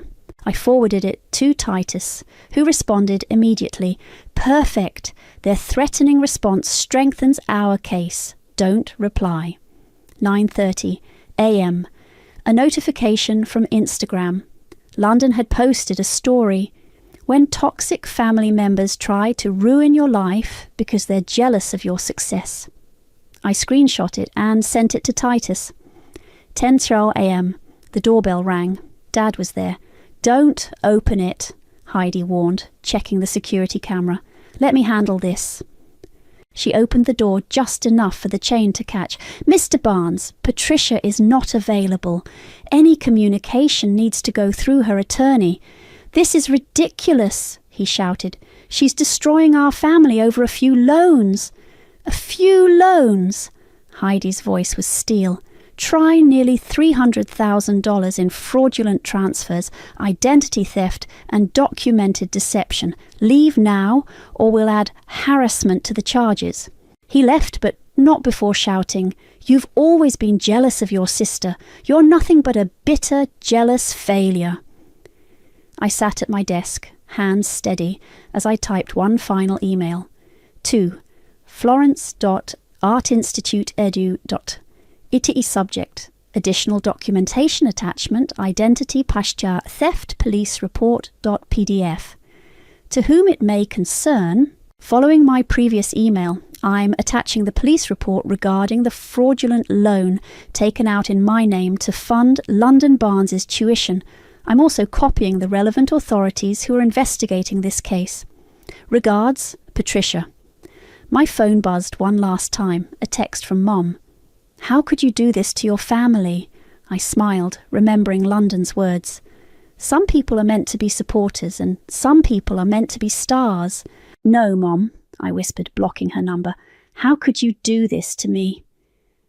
The Florence Art Institute's response came exactly 1 week after I sent the police report. I was having coffee with Malachi, the owner of the local business incubator space, when the email arrived. They expelled her, I said, scanning the formal notice. Effective immediately. Malachi leaned over to read. We'd been meeting regularly since I'd started exploring the idea of finally launching my own business. He'd become something more than a mentor, but we were both taking it slow. Look at the last paragraph, he pointed. They're reporting the fraudulent loan to the Department of Education. My phone buzzed. London's Instagram story. When life throws you curveballs, throw them back harder. Watch me rise above the haters. She still doesn't get it, I muttered. The cafe door chimed. I looked up to see my father walking in, his face ashen. Patricia, he started toward our table. Malachi straightened. Sir, I suggest you leave. This is between family, Dad snapped. No, I said quietly. Family ended when you forged my signature on that loan application. He deflated slightly. We were going to pay it back, like you paid back the other $300,000. That money went to your sister's future. No, I stood up, keeping my voice low. That money went to her Instagram lifestyle while I put my future on hold. Did you ever once think about my dreams? You're stronger than she is, he said, as if that explained everything. You can handle real life. London needs consequences. I cut him off. And so do you and Mom. My phone buzzed again.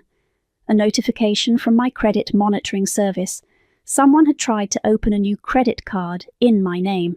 I held up my phone. Like this, trying to open more credit in my name even after being served legal notice? His face gave it away. They'd really thought they could get away with it one more time. We're desperate, he whispered. The mortgage company called. They're reviewing our loans because of your report. Good, I said. They should, because I bet they'll find more fraud there too. The cafe door chimed again. Mum walked in, her designer handbag clashing with her tear-stained face. Please, she started. No, I gathered my things. Malachi, shall we continue this meeting at your office? Patricia, Mom grabbed my arm. London's devastated. They're making her leave her apartment. All her friends are abandoning her. Actions have consequences, I pulled away. You taught me that, remember? Every time you guilted me into sending money. We're your parents. No, I turned to face them fully. You're criminals who happen to share my DNA, and now everyone's going to know it. Right on cue, Heidi's blog post went live. My phone started pinging with notifications as the story spread. Family financial fraud. How parents stole their daughter's future to fund Instagram lifestyle. Mom's phone buzzed. Her face crumpled as she read something. The country club, she whispered. They're revoking our membership. Your mortgage company will be next, I said. Then the credit card companies. Funny how fraud allegations make everyone look closer at your finances. You've ruined us, Dad's voice shook. No, Malachi stepped in. You ruined yourselves. Patricia just stopped enabling it. My phone lit up with a FaceTime request from London. I answered, putting it on speaker. How could you? She screamed, her perfect makeup streaked with tears. They're making me leave the program. My friends won't talk to me. All my sponsorships are cancelling. Karma's interesting that way, I said calmly. I'm your sister. No, I corrected her. You're a spoiled brat who helped our parents commit fraud. Hope those Instagram posts were worth it. I hung up and turned to my parents. The police will probably contact you soon about the identity theft. I'd suggest getting a lawyer. We can't afford one, Mom whispered.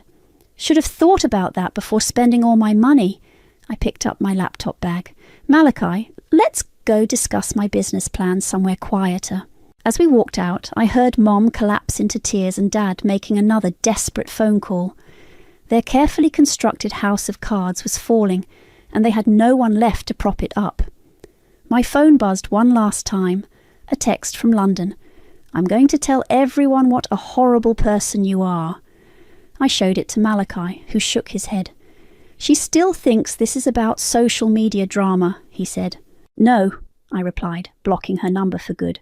She thinks this is about her. She hasn't realised yet that it's about justice. We walked to his office, leaving my parents behind in the cafe, surrounded by the ruins of their fraud-fueled fantasy. Your story just hit 50,000 shares, Heidi announced, scrolling through her analytics dashboard. The comments are wild. Listen to this one. If my parents stole $300,000 from me, they wouldn't just be getting legal papers, they'd be getting a one-way ticket to jail. We were sitting in Malachi's business incubator space, where I'd finally started working on my branding agency business plan. 3 weeks had passed since the legal notices went out, and the dominoes hadn't stopped falling. Speaking of jail, Titus walked in, waving a folder. The police want to move forward with identity theft charges, but that's not even the best part. He spread several documents across the table. The mortgage company's audit found 5 different instances of fraud. They're foreclosing. Your parents have 30 days to vacate their house. My phone buzzed. A news alert about London. Ever since Heidi's blog post went viral, my family's downfall had become something of a social media spectacle. London's GoFundMe page got taken down, I read aloud. Apparently, someone reported it for fraudulent claims. Heidi raised her hand innocently. She tried to claim she was the victim of familial financial abuse. The irony was too much. Malachi joined us, carrying coffee for everyone. Have you seen her latest Instagram post? She's selling her designer bags at consignment shops. I pulled up her profile. Her follower count had dropped from 100,000 to barely 5,000. Her latest post showed her standing in front of a small apartment building, caption reading, "Sometimes you have to start over, but watch me rise like a phoenix." That's her new place, Titus noted. Studio apartment in a not-so-great part of town, very different from her luxury villa in Florence. What about Mom and Dad? I asked. Heidi pulled up another screen. According to local listings, they're moving into the Pine Grove apartments. You know, the complex behind the mall? I knew it. Basic 2-bedroom units, nothing like their sprawling house with the pool they'd maintained, using my money. The country club membership cancellation hit them hard, Malachi added. Your mum's bridge club friends are apparently pretending they don't know her anymore. My phone rang, an unknown number. I put it on speaker. Patricia, it was Dad. Please, we need to talk. Any communication needs to go through my attorney, I recited. We're losing everything, his voice cracked. The house, our friends, our reputation. London's back home, sleeping on our couch. We can't help her anymore. Sounds like consequences, I replied. We're your parents. You can't just... Actually, I can.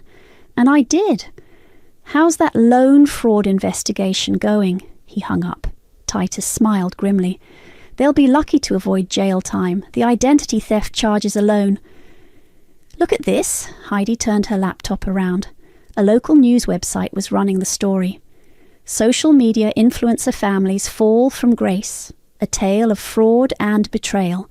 They interviewed their neighbours, she continued. Apparently, your parents have been lying to everyone for years about where their money came from, called themselves successful investors. Well, they did invest, I said dryly, in London's Instagram lifestyle, using my money. My phone buzzed again, an email from the Florence Art Institute. Dear Ms. Patricia, following our investigation, we are cooperating fully with authorities regarding the fraudulent loan applications. We have also revoked your sister London's admission and will be notifying other institutions about this incident. They're blacklisting her, Titus explained. No reputable art school will touch her now. Malachi squeezed my shoulder. How are you feeling about all this? I looked around the room, at Heidi's unwavering support, Titus's legal brilliance, Malachi's quiet strength. Then, at my laptop, open to my business plan for the branding agency I could finally afford to start. I paused, considering. Free.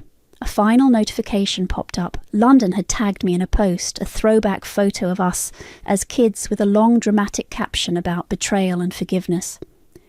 Still trying to control the narrative, Heidi snorted. Let her!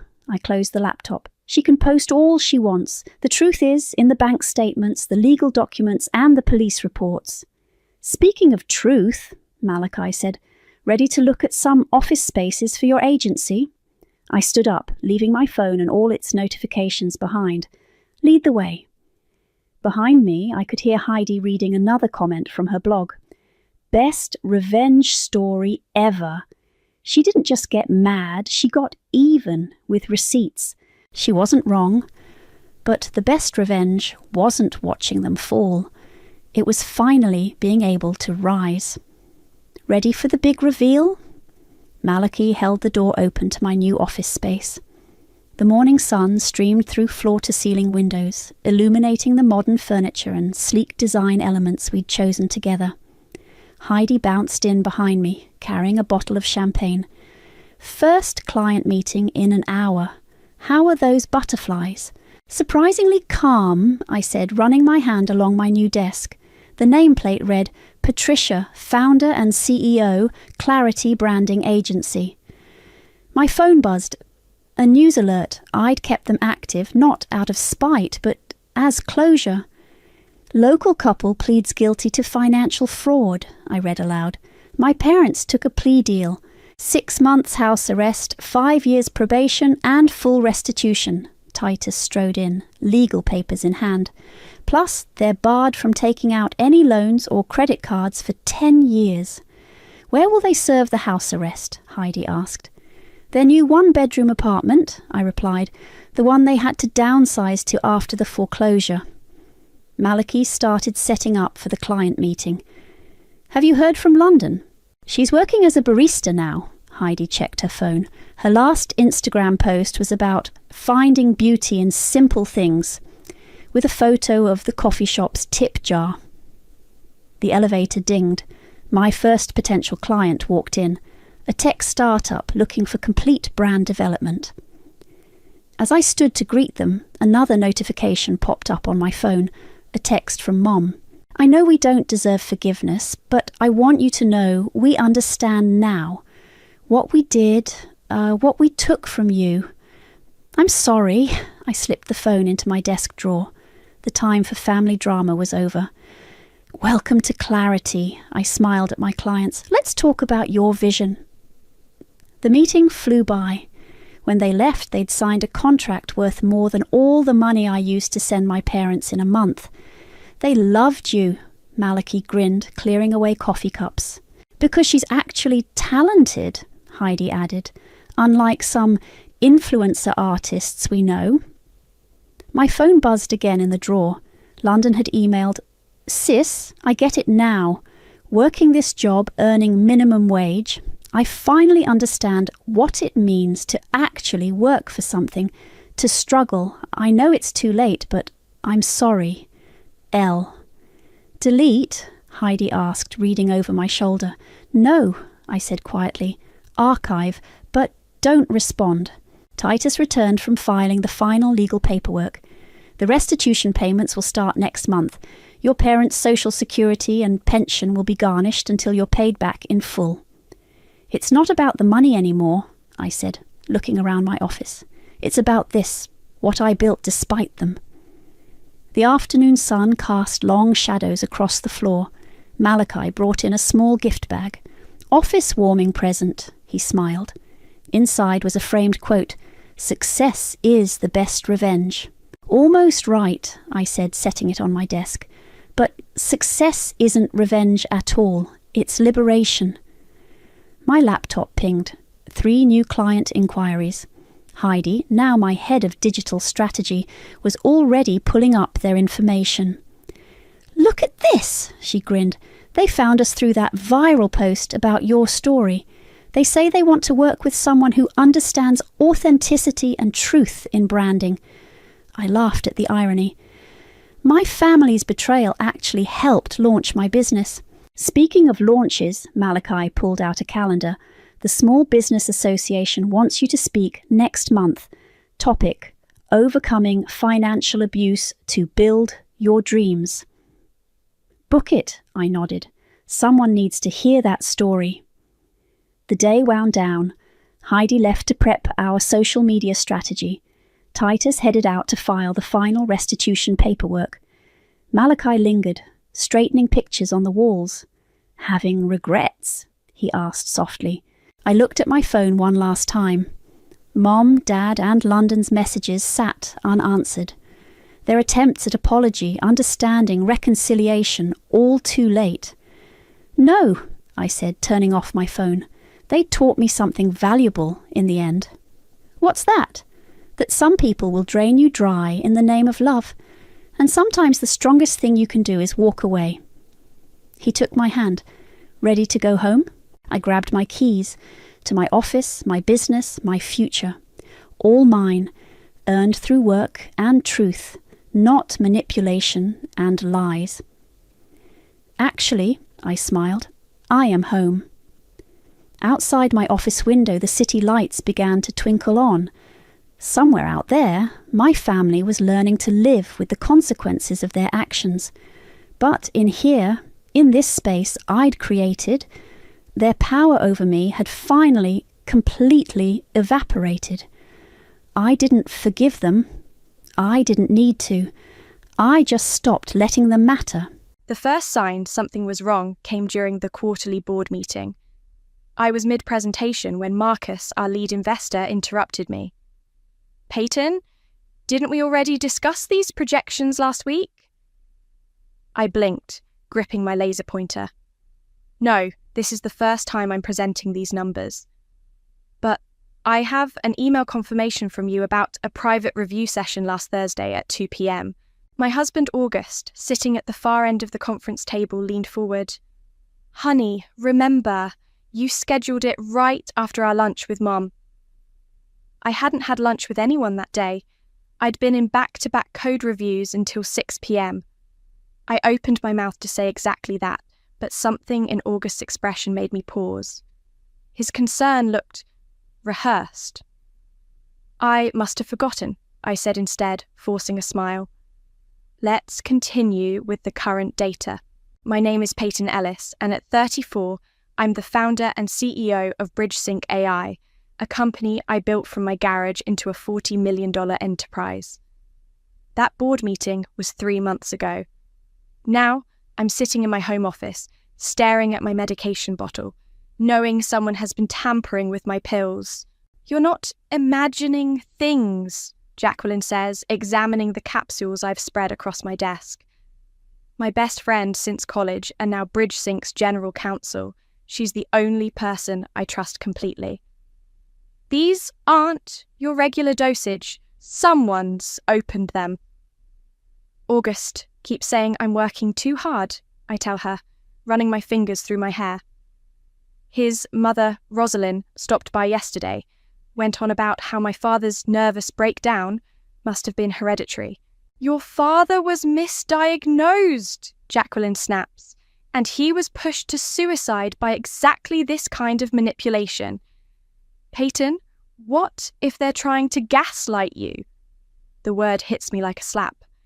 Last week, my calendar showed blank spaces where I distinctly remembered scheduling client meetings. Important files disappeared from my laptop. My assistant swears I approved vacation days I never discussed. "Watch this," I say, pulling up security footage from our home gym. August enters frame, heading straight for my gym bag. He removes my water bottle, adds something, shakes it. Jacqueline's face hardens. "When did you install the camera?" After I found meeting memos in the shredder that I never saw before, August claimed I must have shredded them myself during my exhausted state. I laugh bitterly. He's been pushing me to take a sabbatical. My phone buzzes. A text from August. Mum's coming for dinner. She's worried about you. Maybe we should discuss taking a break from work. Jacqueline grabs my hand. Don't confront them yet. We need to understand what they're planning. Oh, I know what they're planning, I say, pulling up our company bylaws. Section 7.3. In the event of the CEO's incapacitation or mental unfitness, leadership transfers automatically to the COO, my loving husband. The board would never... 3 board members had private meetings with August last week. Meetings I supposedly approved but have no memory of. A knock at my office door makes us both jump. It's Helen, a junior exec I've been mentoring. Peyton? Sorry to interrupt, but Mrs. Lewis is in the lobby. She's asking about your medical history, specifically about psychiatric care. My hands shake as I open my desk drawer, reaching for my anti-anxiety medication. Then I stop, remembering the tampered capsules. Tell her I'll be right down, I say calmly. After Helen leaves, Jacqueline grabs my arm. Don't take any pills they could have accessed. In fact, don't eat or drink anything August or his mother could have touched. I nod, but my mind is already racing ahead. I need you to do something for me. Check if any documents have been filed under my electronic signature recently. You think they'd forge... I think they'd do anything. I stand up, smoothing my skirt. My father trusted the wrong people and it killed him. I won't make the same mistake. As I head downstairs to face my mother-in-law, I feel the weight of my phone in my pocket, already recording. Let them think I'm unraveling. Let them think their plan is working. I catch my reflection in the hallway mirror and deliberately mess up my hair a bit. Time to give the performance of my life. Peyton, darling! Rosalind's voice carries up the stairs. We're all so worried about you. I touch the phone in my pocket like a talisman and descend the stairs. The game is on, but not the one they think they're playing. The voice recorder was smaller than my thumb. I placed it carefully under the fruit bowl on our kitchen island, the spot where August and his mother had their daily morning coffee when she visited. 2 more went into my home office, one behind the bookshelf, another beneath my desk. Testing, testing, I whispered, then played it back on my phone. Crystal clear. My hands didn't shake anymore when I planted the devices. After 2 weeks of playing the unstable CEO, I'd gotten good at appearing scattered while staying sharp. The recordings were already proving invaluable. She's getting worse, August had said yesterday, not knowing the gym bag he was talking next to contained my newest recorder. The board's concerned about her erratic behaviour. Perfect, Rosalind had replied. I found someone who can help. A psychiatric consultant who understands delicate family situations. I'd nearly blown my cover that morning, wanting to confront them both. Instead, I'd walked into the gym, hair messy, mumbling about missing meetings. The door to my home office opened. I quickly minimised the recording app. Hey, honey. August's concern seemed genuine, if you didn't know better. You missed the executive lunch? Did I? I rubbed my temples. I could have sworn that was tomorrow. It's okay. He massaged my shoulders. I forced myself not to flinch. Maybe you should lie down. My phone buzzed. A text from Jacqueline. Emergency. Come to my office now. I have to go, I said, standing abruptly. Jacqueline needs something. You shouldn't drive when you're like this. August reached for my keys. I laughed, letting it sound slightly hysterical. Like what, August? Crazy? He flinched perfectly. I didn't say that. I'm worried about you. 20 minutes later, I sat in Jacqueline's office, listening to a recording she'd obtained from the board meeting I'd missed. August's voice filled the room. As COO, I'm prepared to step in temporarily. The succession clause is clear. We need to protect the company. And you're certain about her condition? That was Marcus. Once she's on a 72-hour hold, it's over. The transfer of power becomes automatic. I stopped the playback, my blood running cold. They're planning to have me committed. There's more. Jacqueline handed me a paper. Your signature appeared on 3 new policy documents this week. I know you didn't sign them. They're setting the stage. I stood up, pacing, making it look like I'm making irrational decisions. A knock interrupted us. Helen slipped in, closing the door quickly. Sorry, but you need to hear this, she whispered. Mrs. Lewis is in the break room, asking about your prescription history. She told the nurse practitioner it's for insurance purposes. Did the nurse give her anything? No. I interrupted, said we needed medical releases first. Helen hesitated. Peyton, she's also been asking about your father. My father. The brilliant software engineer who trusted his business partner, only to be gradually convinced he was losing his mind. Who died thinking he was crazy. Thank you, Helen. I kept my voice steady.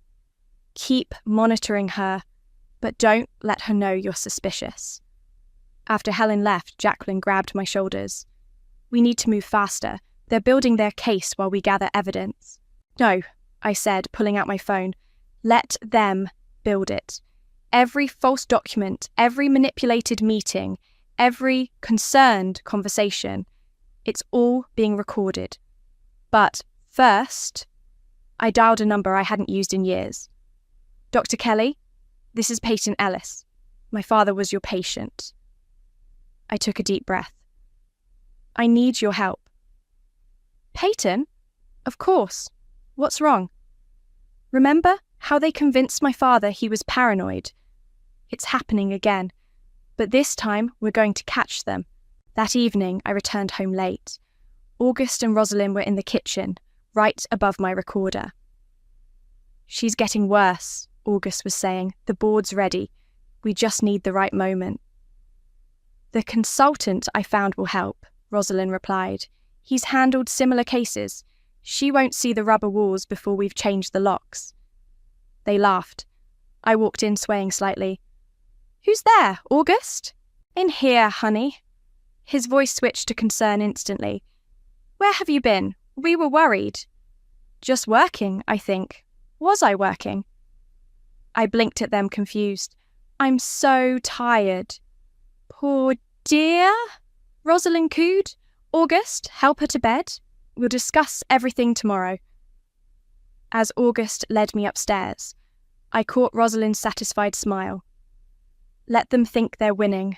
Let them think I'm breaking. The recorder caught their whispers after they thought I was asleep. Call the consultant. Tell him we're ready. I touched the phone under my pillow, already sending the audio files to Jacqueline's secure server.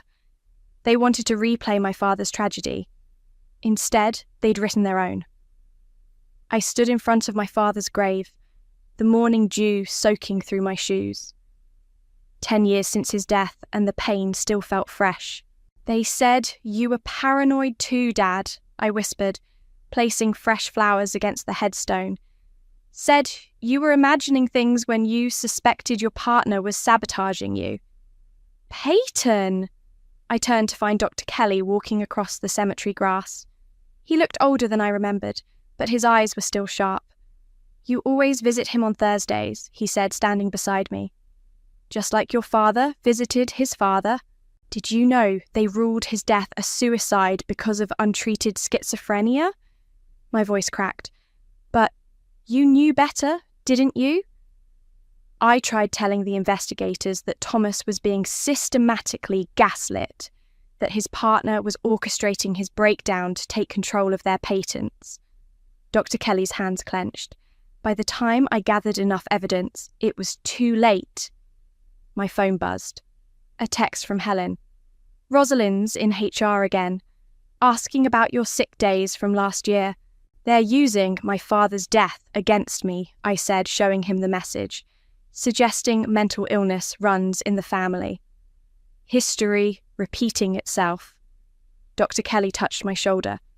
But this time, we're ahead of them. Back at the office, I found August's desk empty. Working late again, his assistant said. Third time this week. Jacqueline burst into my office minutes later, face pale. You need to see this. She pulled up a document on her tablet. My signature danced across the bottom, authorising a transfer of 51% company stake. It's a draft, she said quickly, filed under August's private server. They haven't submitted it yet. The forge is good, I admitted, studying the signature. They must have practiced. Peyton, Jacqueline hesitated. There's something else. August's been meeting someone at the Westbrook Hotel. Room 412. Every night he's working late. I laughed hollowly. Let me guess. The psychiatric consultant? No. She showed me the hotel's security footage. Rosalind. My stomach turned. Mother and son plotting my downfall over room service. They're getting sloppy, Helen said from the doorway. We hadn't heard her come in. Rosalind's asking weird questions about your prescription history. People are noticing. I pulled up the audio files from last night's kitchen recording. August and Rosalind's voices filled the room. The board meeting's on Tuesday, August was saying, once the consultant confirms her instability. I've arranged everything, Rosalind interrupted. The medical records, the witness statements, even old college roommates willing to discuss her episodes. All fake, I whispered. All recorded, Jacqueline corrected. My phone rang. Dr. Kelly. Peyton, a woman just called my office, said she's a consultant doing a psychiatric evaluation for Bridge Sync's insurance update. Asked about your father's case. What did you tell her? That I'd need signed releases. But Peyton, he paused. She mentioned having them already. With your signature. More forgeries. More lies. I ended the call and faced Jacqueline and Helen. Tuesday, I said. They're making their move Tuesday. We have enough evidence, Jacqueline insisted. Let me file charges now. No. I stood up, smoothing my skirt. Let them try their intervention. Let them bring their fake consultant and forged documents, because Dr. Kelly will be there too, the real psychiatrist they didn't know about. It's dangerous, Helen protested. What if something goes wrong? Nothing can go wrong, I said, pulling up the audio files. Because everything's already gone right. We have their conversations, their plans, their hotel meetings. We have the forged documents and fake signatures. We have witnesses to Rosalind's digging. And we have you, Jacqueline added, playing the perfect mark. I touched my father's photo on my desk. They think I'm him. They think I'll break like he did. I smiled grimly. But I'm not my father, and they're not as smart as they think they are. That night, I left the office early, making sure to stumble slightly in the lobby. Security cameras caught it all, just as they caught August, slipping into his car 20 minutes later, heading for room 412. At home, I recorded a video diary entry, letting my voice shake just right. I don't know what's real anymore. The meetings I miss, the decisions I don't remember making. Maybe they're right. Maybe I need help. I saved it where August would accidentally find it. Let them think they've won. Let them think Tuesday will be their triumph. They forgot the most important lesson from my father's story. Sometimes the person you're trying to break is actually the one breaking you. You're sure about this? Dr. Kelly asked, studying the plan I'd laid out in his office. Once we start, there's no going back. They're planning an intervention for Tuesday, I said, pacing, complete with their hired consultant and fabricated evidence. I need you there. As the voice of professional reason? He smiled grimly. Like I tried to be for your father. As the trap they won't see coming. I stopped pacing. They'll bring their fake expert, but you'll be the real one, with actual credentials and 30 years of experience. My phone buzzed. A text from August. Working late again. Don't wait up. Room 412, no doubt. Planning my downfall with his mother over minibar drinks. Time to give them what they want, I told Dr. Kelly. A complete psychological breakdown. The next morning, I arrived at work with deliberately mismatched shoes. In the elevator, I muttered to myself just loud enough for others to hear. During the marketing meeting, my hand shook as I poured water, spilling it across the table. "Are you okay?" Helen asked afterward, playing her part perfectly. Fine, I said too brightly. Just need to finish these reports, all 47 of them. There were only 5 reports due. By lunch, word had spread. I caught concerned glances, heard whispered conversations stop when I walked past. In the bathroom, I messed up my makeup slightly and left my hair uncombed. August called right on cue. "Honey, people are worried about you," he said, concern dripping from every word. "Maybe you should come home early." "Can't. Too busy. The purple elephants need their reports." A pause. I could almost hear him smiling. "What elephants, sweetheart?" "The ones in the conference room. Don't you see them?" I hung up, knowing he was probably already calling Rosalind. Right after lunch, I had Helen deliver a stack of papers to the board members, random documents I'd signed with increasingly erratic signatures. "Is she in there now?" I heard Marcus ask her.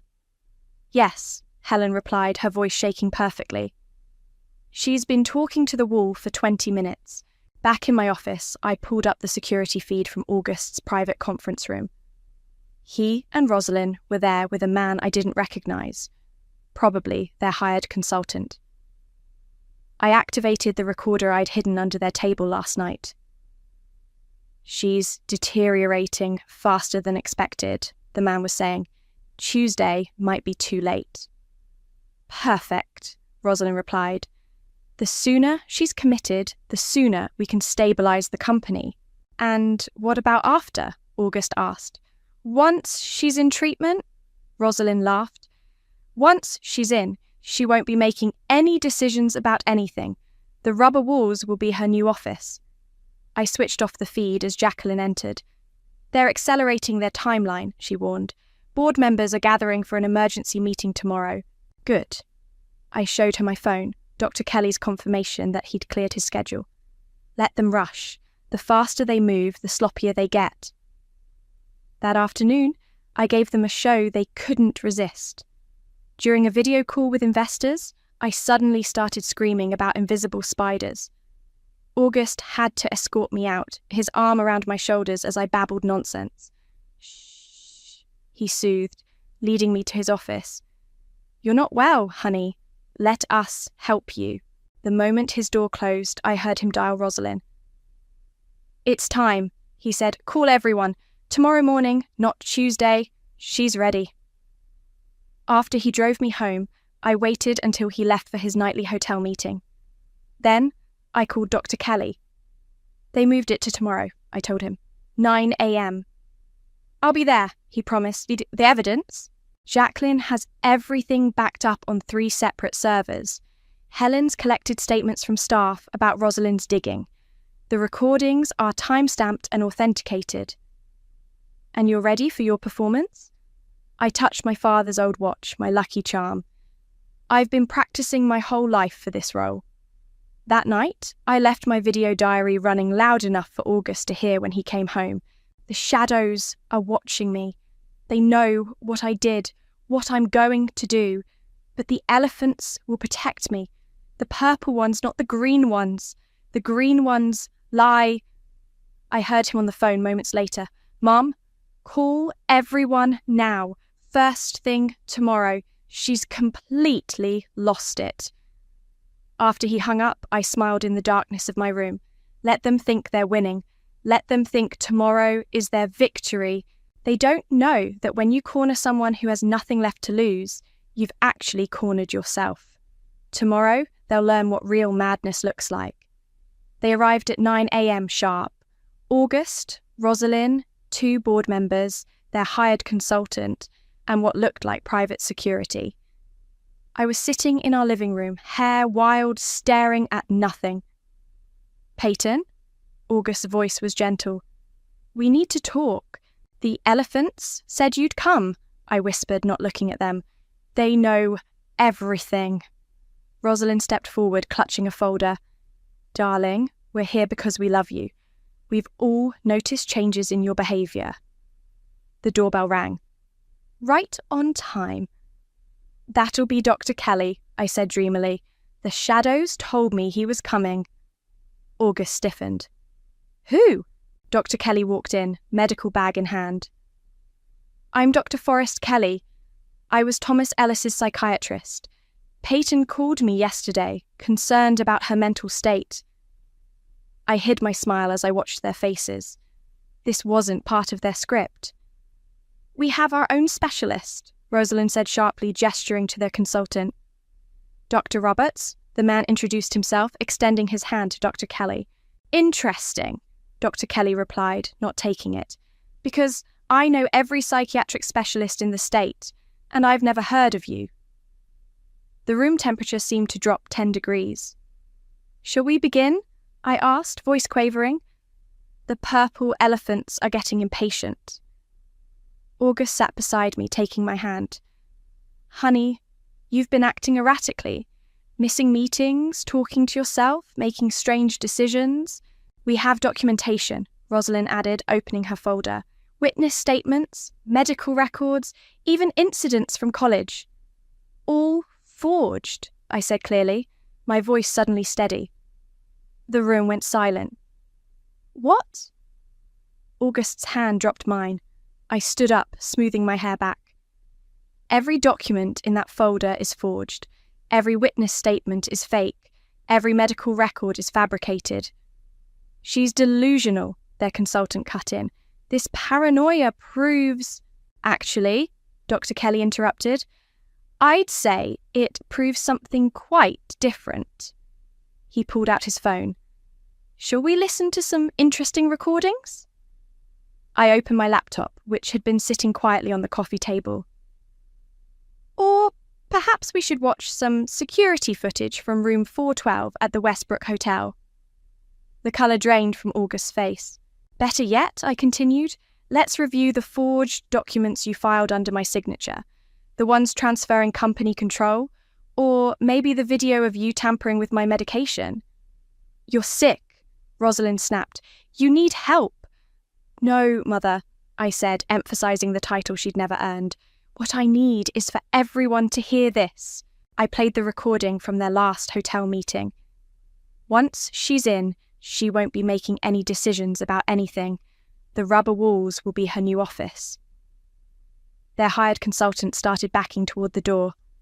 "Dr. Roberts," I called out, "or should I say Mr. Pete Davidson, former actor and current con man. The medical board would be very interested in your credentials." He bolted. "You recorded us!" August's voice shook. "You've been pretending? Like you pretended to love me?" I stood up. "Like you pretended to care while plotting to have me committed?" Dr. Kelly pulled out his phone. "I'm calling hospital security, not for Peyton, for attempted medical fraud and conspiracy." "You can't prove anything," Rosalind snarled. "Actually," Jacqueline said, walking in with Helen, "we can prove everything. Every meeting, every forged document, every manipulated situation, even your attempts to access private medical records." The board members, who'd been silent until now, started edging toward the exit. "Don't leave yet," I called after them. "You'll want to be here when the police arrive to discuss your roles in this conspiracy." "Peyton," August tried one last time, "everything I did was for us." "No," I cut him off. "Everything you did was for you. Because you couldn't stand that I succeeded where you failed. That I built something real while you built nothing but lies." Sirens wailed in the distance, getting closer. "You tried to make me my father," I said quietly. "Tried to drive me to the same edge that killed him. But you forgot something crucial." "What's that?" Rosalind demanded, even as police cars pulled up outside. I smiled, cold and clear. I'm not him, and you're not nearly as smart as you think you are. The front door burst open as officers poured in. I watched them read rights, click handcuffs, lead away the architects of my intended destruction. You did it, Dr. Kelly said softly. You got justice for both of you. I touched my father's watch as August and Rosalind were escorted out. No, Dad got justice for himself. I just made sure his story helped me write a different ending. The purple elephants, it turned out, had been right all along. The news broke like a tsunami. By noon, every tech blog and business site had the story. Tech CEO thwarts family's conspiracy to have her committed. I sat in my office watching the chaos unfold on multiple screens. August's corporate credentials had already been deactivated. 2 board members had resigned. Rosalind's social media had gone dark after a flood of angry comments. Look at this, Helen said, showing me her phone. A small YouTuber had somehow gotten hold of one of the hotel recordings. The view count was skyrocketing. My phone buzzed, a text from August. Please, we need to talk. I can explain everything. Don't respond, Jacqueline advised, walking in with a stack of papers. Let him sweat while we file these lawsuits. Any word from their fake doctor? I asked. Pete Davidson was arrested trying to board a flight to Mexico, Helen reported. He's singing like a canary about how Rosalind hired him. Another notification popped up on my screen. An email from a journalist named Dylan Hernandez. My blood ran cold as I read it. What? Jacqueline asked, seeing my expression. I turned my laptop around. Found this in August's email drafts. 3 weeks ago, he pitched me a story about unstable female executives in tech. He was setting up a media hit piece to run after they had me committed. Bastard, Helen whispered. My office door burst open. Marcus, one of the remaining board members, stormed in. This is a disaster, he announced. The stock is dropping. Investors are calling. We need to contain this. Contain what? I stood up slowly. The fact that board members conspired with my husband to have me falsely committed? That you held secret meetings to transfer company control? I didn't know. Really? I played another recording, his voice clearly agreeing to August's succession plan. Want to try again? He left without another word. Within an hour, his resignation letter arrived. 4 down, Jacqueline said, adding it to her file. The rest will follow. My phone kept buzzing with messages from August, each more desperate than the last. Please, let me explain. Everything I did was for us. You're making a mistake. Don't destroy what we built. I blocked his number. Peyton, Helen called from her laptop. You need to see this. A live news feed showed Rosalind outside the police station, surrounded by reporters. She was in full victim mode. My son and I were only trying to help her, she sobbed. She's sick, just like her father was. This proves it. I laughed darkly. She's still trying to play that card. Not for long, Jacqueline said, typing furiously. I just sent the police the recording of her bribing the fake psychiatrist, and her fingerprints are on the tampered medication bottles. My desk phone rang. The front desk. Ms. Ellis, Mr. Lewis is in the lobby, demanding to see you. He's causing a scene. I switched to the lobby security feed. August was there, dishevelled, yelling at security. Let him come up, I said. Are you sure? Helen asked. Very. Minutes later, August burst into my office. Peyton, please. Security, I called calmly. Please record this. He froze, noticing the guards positioning themselves. What's wrong, August? Worried about being recorded? Like all those times you plotted with your mother in room 412? I loved you, he tried. No, I corrected him. You loved what I built. What you failed to build yourself? How many startups did you burn through before marrying me? 5? You're twisting everything. Like you twisted my father's story, used his tragedy against me? I pulled out a small remote and pressed play. The office speakers came alive with his voice. Once she's locked up, we'll restructure everything. Mum's consultant will make sure she's declared unfit. No one will believe anything she says after that. His face crumpled. I'll fight this. We'll fight this. With what? I asked quietly. Your company access is revoked. Your assets are frozen pending investigation. Even your precious vinyl collection. His head snapped up. What about my records? Check our home security footage from this morning, around 7 a.m., the part where I burned them in the backyard. He lunged forward, but security caught him. You bitch! Those were irreplaceable! Like my father's life? I stood up. Like the years I wasted loving you? Security, please remove Mr. Lewis, and make sure to get his outburst on video. It'll go great with the restraining order paperwork. As they dragged him out, I heard him screaming about revenge, about exposing me, about making me pay. Well, Jacqueline said into the silence that followed, I'd say the Lewis family just destroyed themselves. I looked at my father's photo on my desk. No, they destroyed themselves the moment they thought they could use his death to write my ending. The House of Lewis was falling, and I was just getting started. 3, 2, 1, we're live. The studio lights blazed as Dylan Hernandez, the journalist August had tried to conspire with, adjusted his microphone. Tonight, we have an exclusive interview with Peyton Ellis, the tech CEO whose story has captivated the nation. I sat across from him, poised and professional in a steel grey suit. No signs of the unstable executive August had wanted Dylan to write about. Let's start with the recordings, Dylan said. You knew they were plotting against you? I suspected, I replied. When things started disappearing, files, meetings, memories, I remembered my father's story, how they convinced him he was losing his mind. They, being his business partner? Yes, and now my husband and mother-in-law were using the same playbook. I pulled out my phone. Would you like to hear what plotting my institutionalization sounds like? The studio fell silent as August and Rosalind's voices filled the air, discussing rubber walls and forced commitments, planning my downfall over room service.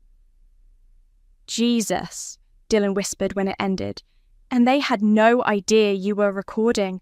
They were too busy forging documents and bribing fake doctors to notice the fruit bowl in their meeting spot had a friend underneath.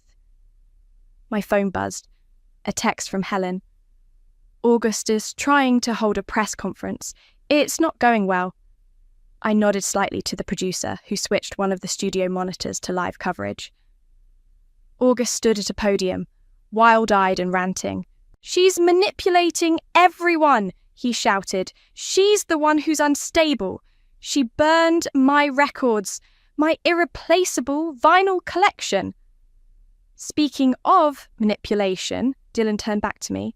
Your mother-in-law was arrested this morning for evidence tampering, conspiracy, and attempting to access private medical records. Turns out, hiring a fake psychiatrist is very illegal. The monitor showed August growing more unhinged. Security was approaching the podium. You're all blind, he screamed. She's crazy like her father. The feed cut as they dragged him away. Your husband seems distressed, Dylan observed. Ex-husband, I corrected. The divorce papers were served yesterday, along with restraining orders for both him and his mother. You've been busy. Actually, I've been surprisingly productive since I stopped being drugged and gaslit, the studio crew murmured. Dylan leaned forward. They were drugging you? I played another recording. August tampering with my water bottle, laughing with Rosalind about dosage. The toxicology reports are part of the criminal investigation, I said calmly, along with the forged documents, the bribed consultant, and the conspiracy evidence. Why do this interview? Dylan asked. Why not just let the courts handle it?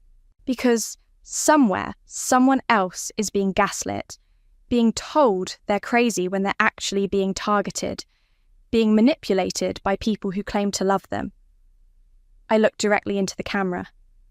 This story isn't just about me.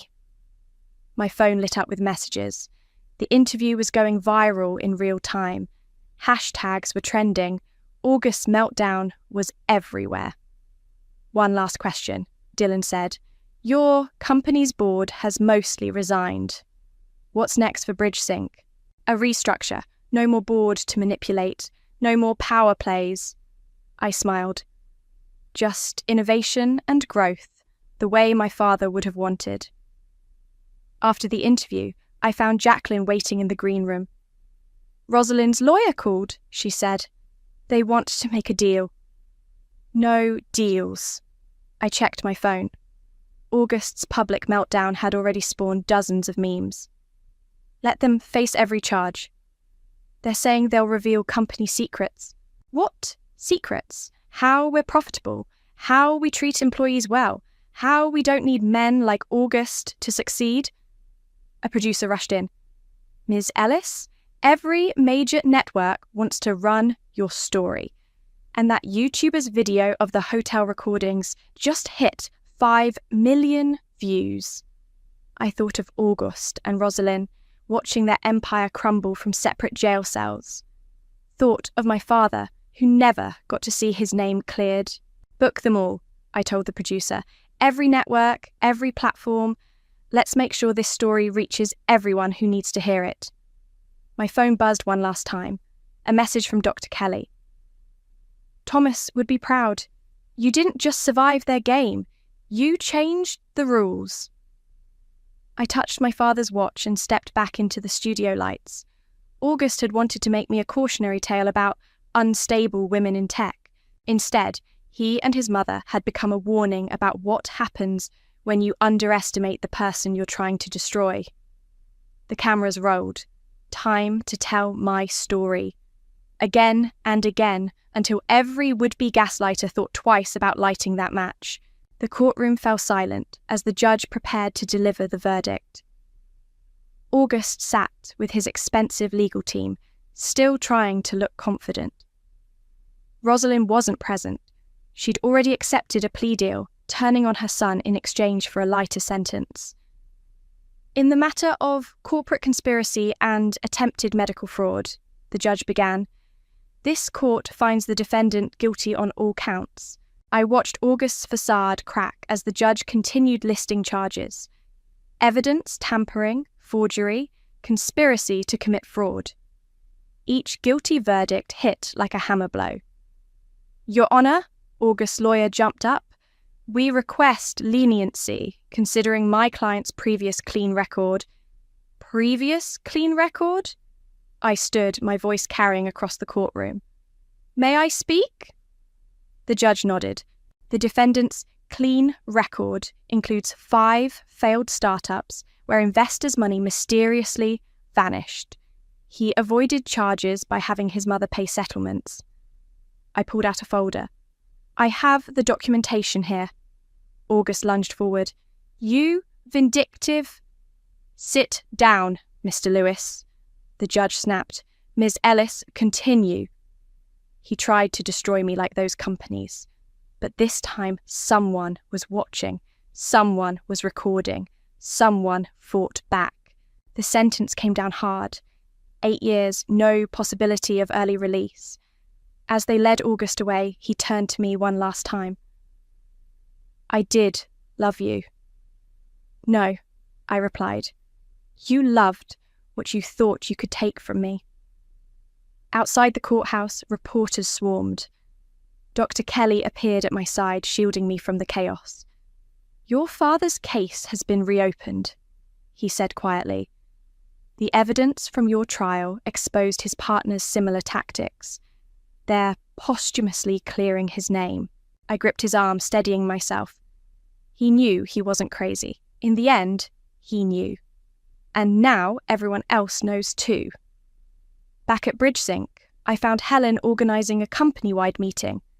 The remaining employees filled the conference room, uncertain but hopeful. The old board is gone, I announced. The old power structure is gone. From now on, we run this company as a team. Transparent, accountable, and strong. Jacqueline stepped forward. We're implementing new corporate governance policies. No more hidden meetings. No more backdoor deals. And no more gaslighting, Helen added, drawing applause. My phone buzzed. A news alert. Rosalind's sentencing was complete. 5 years plus mandatory psychiatric evaluation. The irony wasn't lost on anyone. Ms. Ellis? A young developer raised her hand. There's something you should see.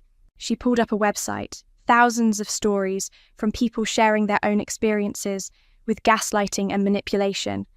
Each one referenced my case, my fight back. You started a movement, Jacqueline said softly. I thought of August in his prison jumpsuit, of Rosalind facing her own psychiatric evaluation, of my father's name finally being cleared. No, I replied. We ended one. That evening, I visited my father's grave one last time before the headstone would be updated to remove the stigma of suicide. We did it, Dad, I whispered. We showed them what happens when they try to write our stories for us. A woman approached hesitantly, holding a note. I'm sorry to interrupt, but I had to thank you. Your story gave me courage. I left my gaslighting husband last week. She handed me the note. Inside were similar messages from others, each one a story of escape, of fighting back, of refusing to be erased. Dr. Kelly found me there at sunset, reading the letters. Ready for tomorrow? He asked. I nodded. We transformed his small practice into the Centre for Psychological Abuse Prevention. Tomorrow was the grand opening. August's vinyl collection really was irreplaceable, I mused. But so was my sanity. So was my father's life. So are all the lives they try to break. My phone lit up with a final news alert. August's appeal had been denied. The last desperate attempt to rewrite history had failed. I touched my father's watch one last time before leaving the cemetery. The gaslights had finally gone out. In their place burned something stronger.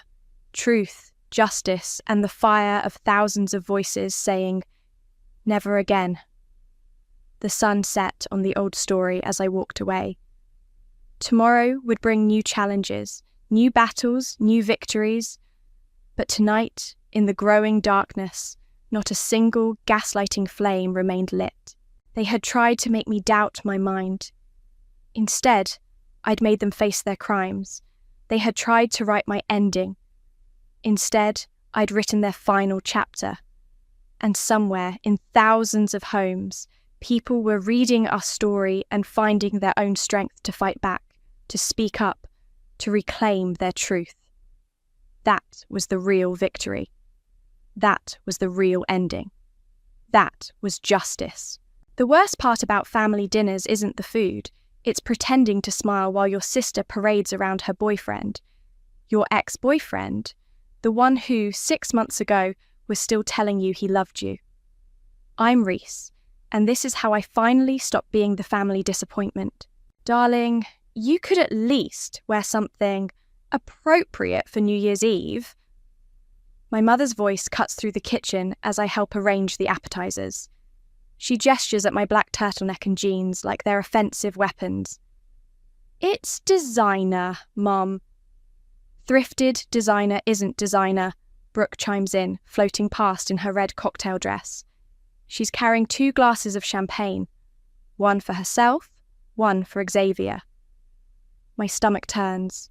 The shrimp needs more garnish, Mum says, already moving on. And please, try not to mention your painting thing tonight. The Andersons are coming, and I'd rather not explain why my youngest daughter still hasn't found a real career. I arrange parsley with mechanical precision, counting backward from 10. The doorbell rings, and Dad's booming voice fills the foyer. "There's my girl, New York's newest legal star." Brooke's heels click-clack across marble as she rushes to embrace him. I peek around the corner to see Xavier standing there too, his arm sliding around my sister's waist like it belongs there, like it hadn't been around mine at last year's party. "Reese," Dad spots me. "Come say hello to your sister's wonderful news." I step into the foyer, clutching a dish towel. "What news?" "Show her, sweetheart." Dad beams at Brooke. My sister extends her perfectly manicured hand, revealing a business card. "Junior partner at Goldstein & Mark's New York office. Starting March." "Wow," I manage. "That's congratulations." "And," Mum adds, practically glowing, "she just won that massive case." "What was it, dear? The Robertson trial?" "Got him acquitted," Brooke says modestly. "It was nothing, really." Xavier kisses her temple. "It was everything. You're everything." I retreat to the bathroom, pressing my forehead against cool tile. My phone buzzes. It's Ingrid. "Survive count, -7, I text. "Hang in there. Remember what we talked about. Channel it." The party flows like expensive poison. The Andersons arrive, then the Bishops, then Dad's golf buddies. Everyone wants to hear about Brooke's case, Brooke's promotion, Brooke's perfect life. "And what about you, Reese?" Mrs. Anderson asks during dinner. "Still doing that art thing?" Before I can answer, Mum jumps in. "She's taking time to find herself. We're patient." "Very patient," Dad adds, not looking up from his plate. I focus on cutting my steak into precise squares. "Actually, Oh," Brooke interrupts, grabbing Xavier's hand. "We have one more announcement." My knife slips. Xavier and I are officially together. I know it's a bit awkward, but sometimes love just happens. Champagne glasses clink. Congratulations flutter around the table like expensive confetti. I excuse myself to get dessert, but end up in the kitchen, gripping the counter until my knuckles turn white. "Need help?" Xavier appears behind me, and I hate how his cologne still smells familiar. "I've got it." "Reese, I never meant—" "Don't." I turn, meeting his eyes. "Just don't." The rest of the night blurs. At midnight, everyone kisses and hugs. I dodge Xavier, endure Mum's air kiss, and escape into my Uber before anyone notices. Back home, my real home, a small apartment I share with Ingrid. I kick off my shoes and head straight to my studio space. The canvas I've been working on for months sits there, waiting. Next to it, my laptop displays the application page for the International Contemporary Art Foundation Prize. "You're really doing it." Ingrid appears in the doorway, wearing her paint-splattered pajamas. I check the time. 12:47 a.m. They said midnight Paris time. I have 13 minutes. Good. She squeezes my shoulder. Make them regret every single dinner. I upload images of my work. A series exploring family facades, power dynamics, and silent violence. My artist statement practically writes itself after tonight. My finger hovers over the submit button as the clock ticks toward deadline. 12:59. To new beginnings. Ingrid raises her coffee mug. 1. I click submit. The confirmation email arrives instantly. Thank you for your submission to the 47th International Contemporary Art Foundation Prize. Winners will be notified within 3 months. I close my laptop and look at my latest piece. Still wet, still raw, still screaming everything I couldn't say at dinner. It's the best work I've ever done, and they'll never see it coming. Miss Reese, Tommy ate the blue paint again.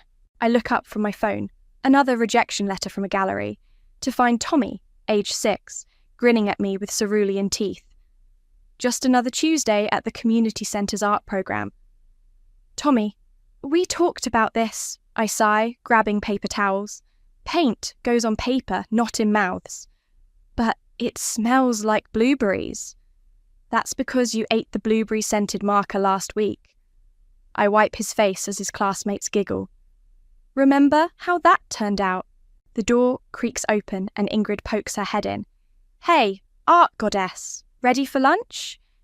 Just let me clean up the paint, terrorist, first. 20 minutes later, we're at our usual cafe corner. Ingrid scrolls through my phone, reading the rejection emails I can't bear to look at anymore. These people wouldn't know good art if it painted their faces blue, she declares, stealing one of my fries. Like Tommy.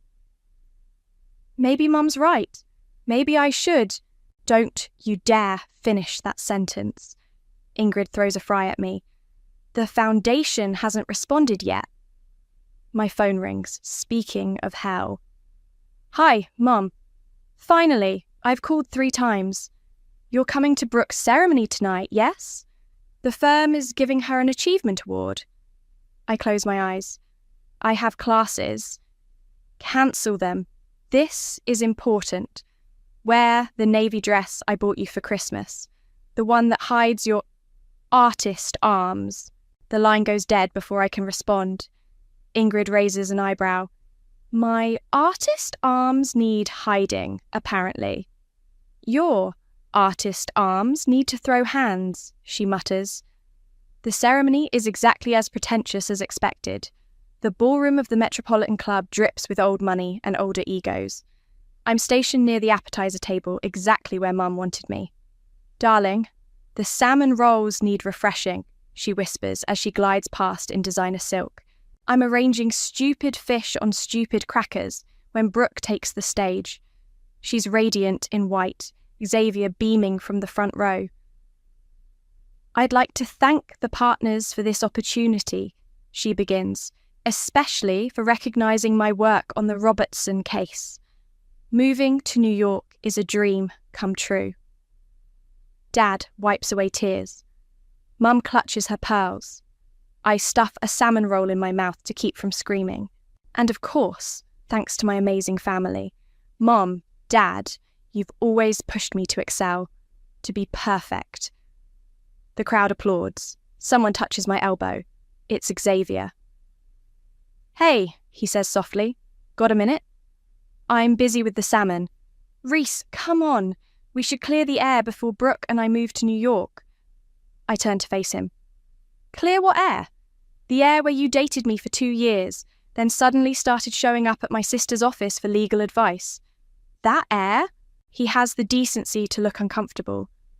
It wasn't planned, it just happened, right, like the Robertson case just happened. The guy was guilty, Xavier, everyone knows it. You don't understand law. No, but I understand truth. Excuse me, the salmon needs me.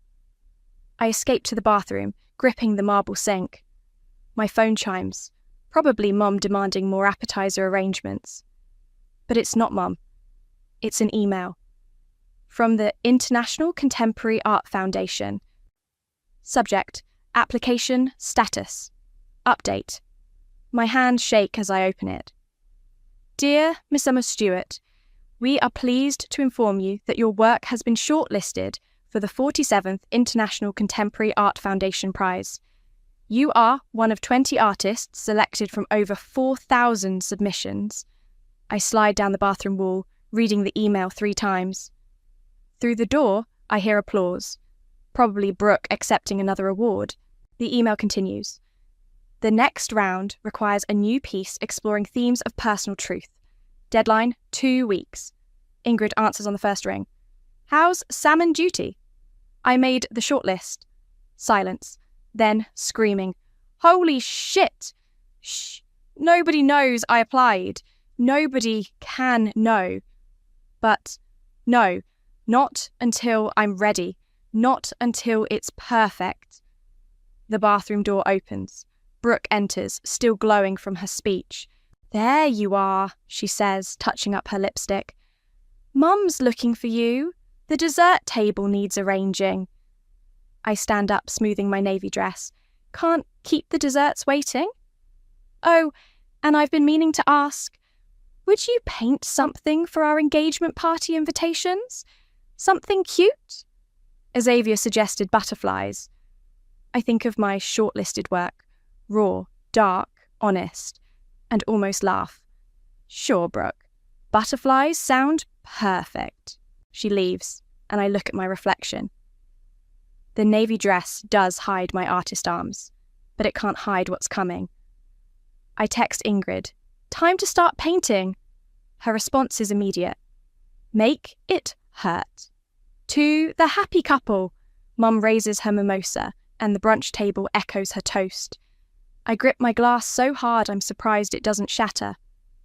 "The engagement party will be at the plaza," Brooke announces. "Black tie, of course. How's that invitation artwork coming, Reese?" I push eggs around my plate. "Almost done." "She's been locked in her studio all week," Ingrid offers. Mom had surprisingly allowed my roommate to join this intimate family brunch, probably because she'd run out of excuses not to. "Speaking of art," Dad interjects, "did you see the piece about struggling millennials in creative fields? Fascinating statistics about failure rates." "Harrison," Mum warns, but the damage is done. My phone buzzes. Another foundation email. I've advanced again. 10 artists left. My new piece needs to be submitted in person. In Paris.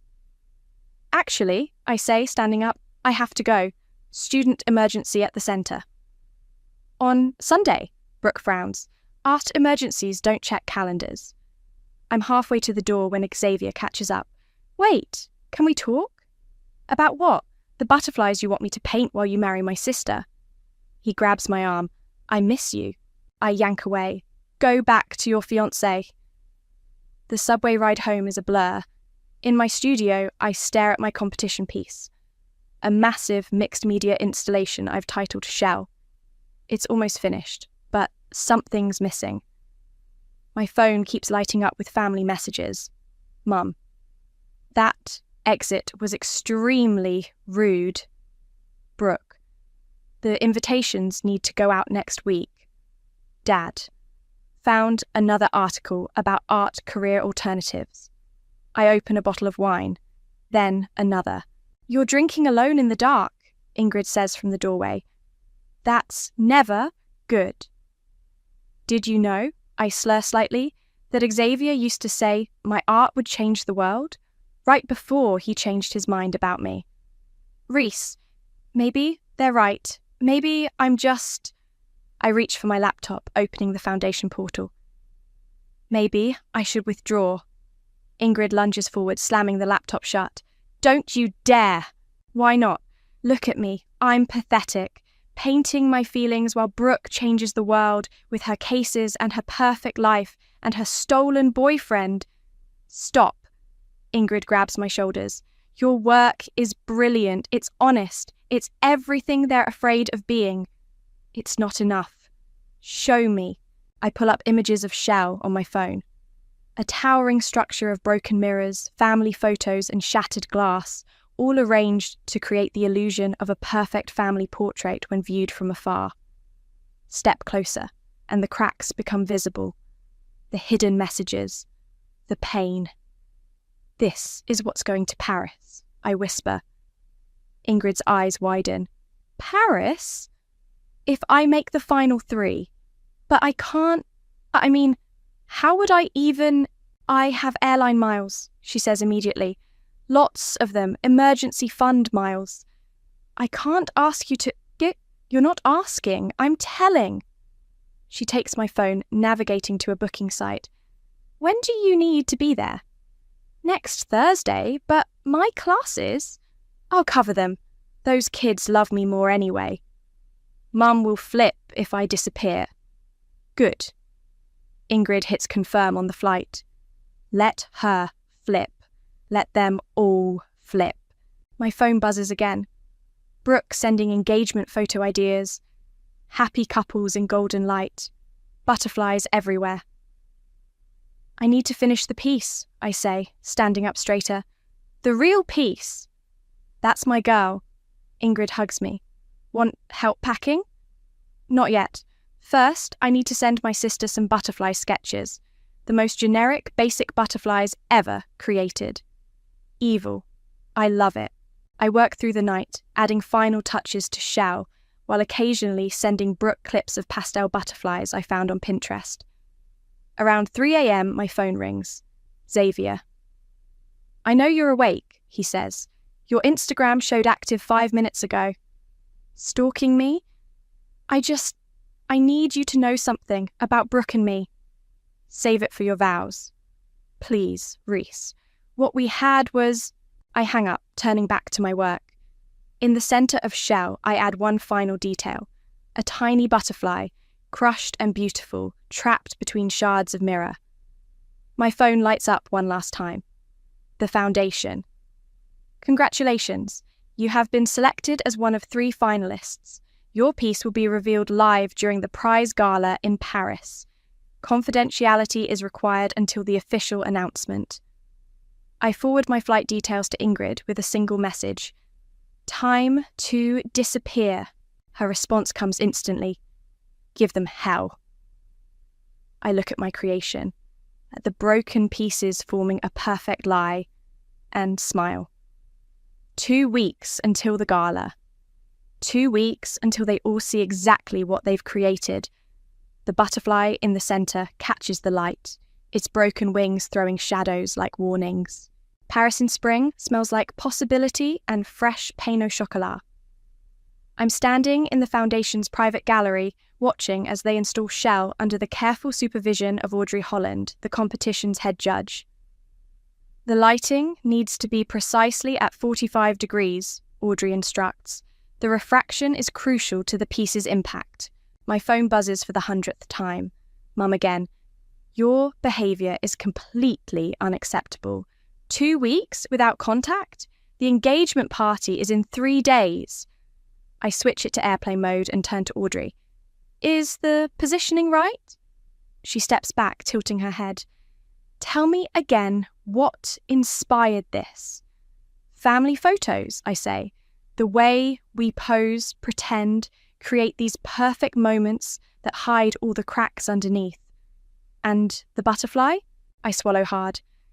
Sometimes beautiful things get crushed between expectations and reality. Audrey's eyes soften. Your family doesn't know you're here, do they? They think I'm probably in Berlin with hippies, Mum's exact words in her last voicemail. Come, she says suddenly, let's get coffee. The cafe across from the Foundation becomes our daily meeting spot. Audrey reviews my portfolio, asks about my techniques, shares stories from her own battles in the art world. She never once mentions law school or real jobs or settling down. Your work reminds me of myself at your age, she says one morning. All that rage turned into beauty. Is it too angry? Darling, anger isn't the problem. It's what you do with it. She stirs her espresso.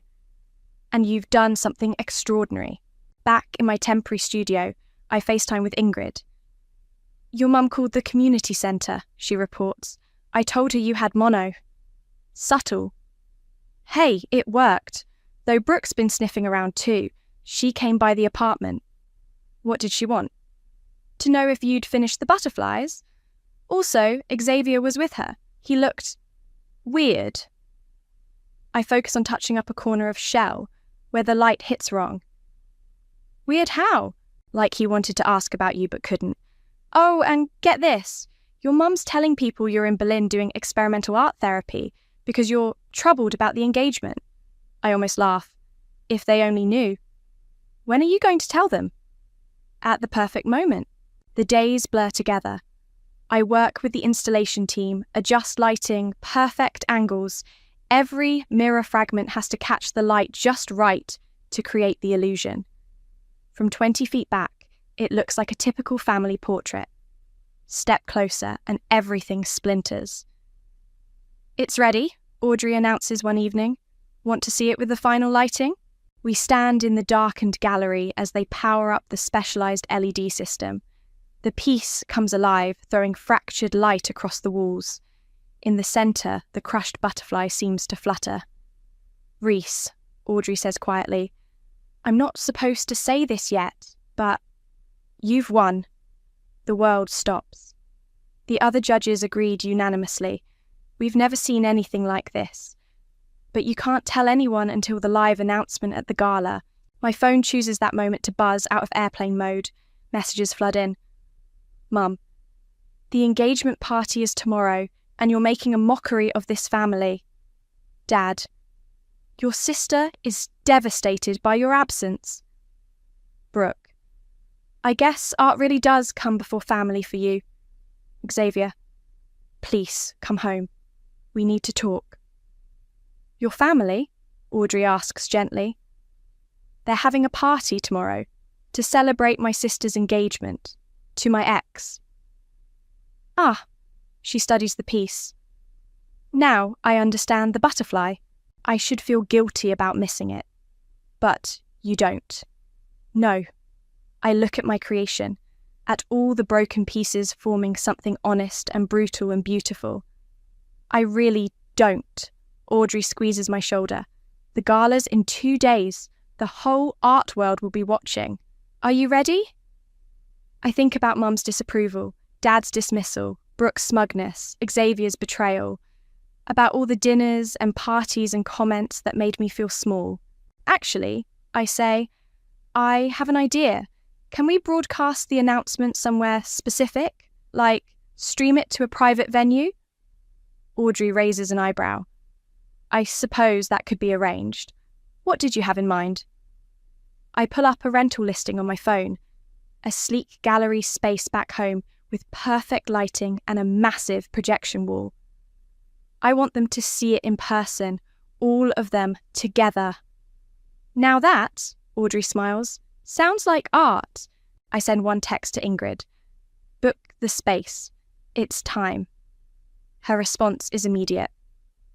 Already done. Should I send the invitations? I look at my piece one last time, at all the perfect lies breaking apart in the light. Make them pretty, I reply. Maybe add some butterflies? You missed my engagement party to set up an art show? Brooke's voice drips with disdain through the phone. Really, Reese?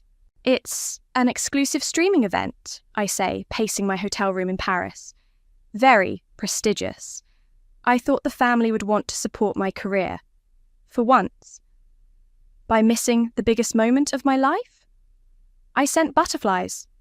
Pinterest butterflies? Mum cried, you know. And Xavier. Don't. I grip the phone tighter. Just, will you come or not? A pause. Fine. But only because Dad thinks we should show family unity or whatever. The next call is harder. Mum picks up on the first ring. So you're alive. How generous of you to confirm. Mum, I'm inviting you to something important. More important than your sister's engagement party? Than family? I look out my Paris window at the foundation building where Shell waits. Yes, actually, it is. The dress code better not be artistic. Wear whatever makes you feel perfect, Mum. Back home, Ingrid handles the venue setup. She sends photos, sleek, white walls, professional lighting, champagne ready to pour. The projection screen takes up an entire wall. Your mum called again, Ingrid texts. She wants to know if there will be proper seating or if everyone has to sit on the floor like bohemians. Tell her we'll have throne-worthy chairs. Also, Xavier keeps driving by the gallery. Creepy much? I ignore that part. How's the guest list? Your family, obviously. Some teachers from the community centre. A few local artists. Small, but strategic. Perfect. The night before I fly home, Audrey visits my hotel room. Everything's set for the broadcast. Are you sure about this? I show her the latest text from Dad. This better not be another disappointment, Reese. I'm sure. She hands me an envelope. Then you might want this early. Non-disclosure applies until the announcement, but congratulations, officially. Inside is a check that makes me dizzy and a contract for a year-long residency in Portugal. Thank you, I whisper. Don't thank me. You earned this. Now go show them why. The flight home feels like forever. Ingrid picks me up at the airport, squealing and hugging me. They have no idea, she grins.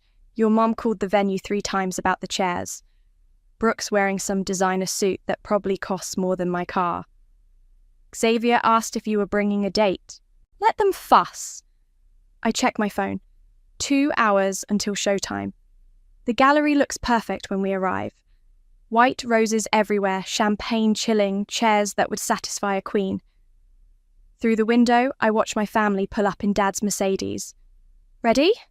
Ingrid squeezes my hand. I smooth my dress. Not navy, not hiding anything. Ready? Mum enters first, scanning for flaws. Well, at least it looks professional. Darling, Dad kisses my cheek. Finally decided to do something proper? Brooke and Xavier arrive together, her in a white power suit, him looking uncomfortable. Nice space, Brooke says, but her eyes say, not as nice as my engagement party. More guests arrive. My art kids from the centre, their parents, local gallery owners Ingrid invited. Everyone mingles, drinks champagne, waits for whatever they think is coming. 5 minutes, Ingrid announces. Xavier approaches as people take their seats. Can we talk? After? Nothing left to say. Reese, please. Places. Everyone. Ingrid saves me, directing people to their seats. My family takes the front row, of course. Perfect view. The lights dim. The projection screen illuminates. What exactly are we watching? Mom whispers loudly. I stand at the podium, heart pounding. Thank you all for coming. Tonight, we're streaming the 47th International Contemporary Art Foundation Prize announcement, live from Paris. The what? Brooke sits straighter. Just watch, I say, nodding to Ingrid. The screen flickers to life. Audrey appears, elegant in black, standing in the Foundation's grand hall. Good evening, art lovers worldwide. Tonight, we announce the winner of this year's most prestigious contemporary art prize. Mum shifts in her throne-worthy chair. Dad checks his watch. The Foundation is proud to present this year's winning piece, Audrey continues. A stunning exploration of family dynamics, personal truth, and the facades we create. The camera pans. Shell appears, glowing under perfect light. By artist Reese Stewart. Champagne glasses freeze halfway to lips. Mum's perfect posture cracks. Brooke's designer suit suddenly looks tight. Xavier goes pale. And me? I just smile and wait for the real show to begin. The silence lasts exactly 3 seconds before Mum's champagne glass shatters on the floor. On screen, Audrey continues. Mr. Stewart's piece, Shell, represents a breakthrough in contemporary mixed media installation. The jury's decision was unanimous. The camera pans across my work, showing every brutal detail. Every family photo twisted in broken mirror, every perfect smile fractured into truth. Is that us? Brooke whispers, leaning forward. Those are our Christmas photos. The artist will receive a grant of $250,000 and a 1-year residency at our Portugal location, Audrey announces. Dad's face turns an interesting shade of purple. Portugal. The Foundation celebrates Mr. Stewart's fearless exploration of family dynamics, power, structures, and the violence of expectations. The camera zooms in on the crushed butterfly. Xavier makes a choking sound. This is ridiculous. Mum stands up, wobbling slightly. Reese, turn this off immediately. Sit down, Mum. We're only halfway through. I will not be publicly humiliated by what? I step closer. By your daughter winning the biggest art prize in Europe? By proving you wrong? Please, tell everyone here exactly what's humiliating you. From the back, I hear one of my art students whisper, Miss Reese is a superhero. The projection shows close-ups of the installation. Each fragment reveals another memory. Dad comparing my report cards to Brooke's. Mum accidentally excluding my art school acceptance from the family newsletter. Brooke and Xavier at that New Year's party. "Turn it off," Mum demands again. "No." Brooke stands now too, her perfect suit creasing. "You're just doing this to ruin my engagement." "Trust me, sis, you didn't need my help with that. Xavier won't meet anyone's eyes." The butterfly fragment fills the screen behind him. "And now," Audrey says, "we invite you to take a closer look at the technical mastery." Dad finally finds his voice. "How dare you air our private family matters?" "Private?" I laugh. "Like how you privately told every country club member I was a disappointment? How Mum privately suggested I needed therapy for choosing art school? How Brooke privately started dating my boyfriend? It wasn't like that," Xavier interrupts. "Really? Tell me, what was it like?" He stays silent. On screen, shell rotates, revealing new angles, new wounds, new truths. The foundation, Audrey continues, recognizes not just technical skill, but the courage to speak truth through art. Mum grabs her purse. "We're leaving. This is absurd." "Leave then," I say quietly. "It's what you do best when faced with reality." She freezes. "The grant and residency," Audrey announces, "will begin next month in Lisbon." "Next month?" Brooke's voice cracks. "You're actually leaving?" "What? Like you're leaving for New York? Funny how that's ambitious, but my career is a disappointment." The projection shows the final shot, the complete installation, beautiful and terrible and honest. In the gallery's perfect lighting, it throws fractured reflections across everyone's faces.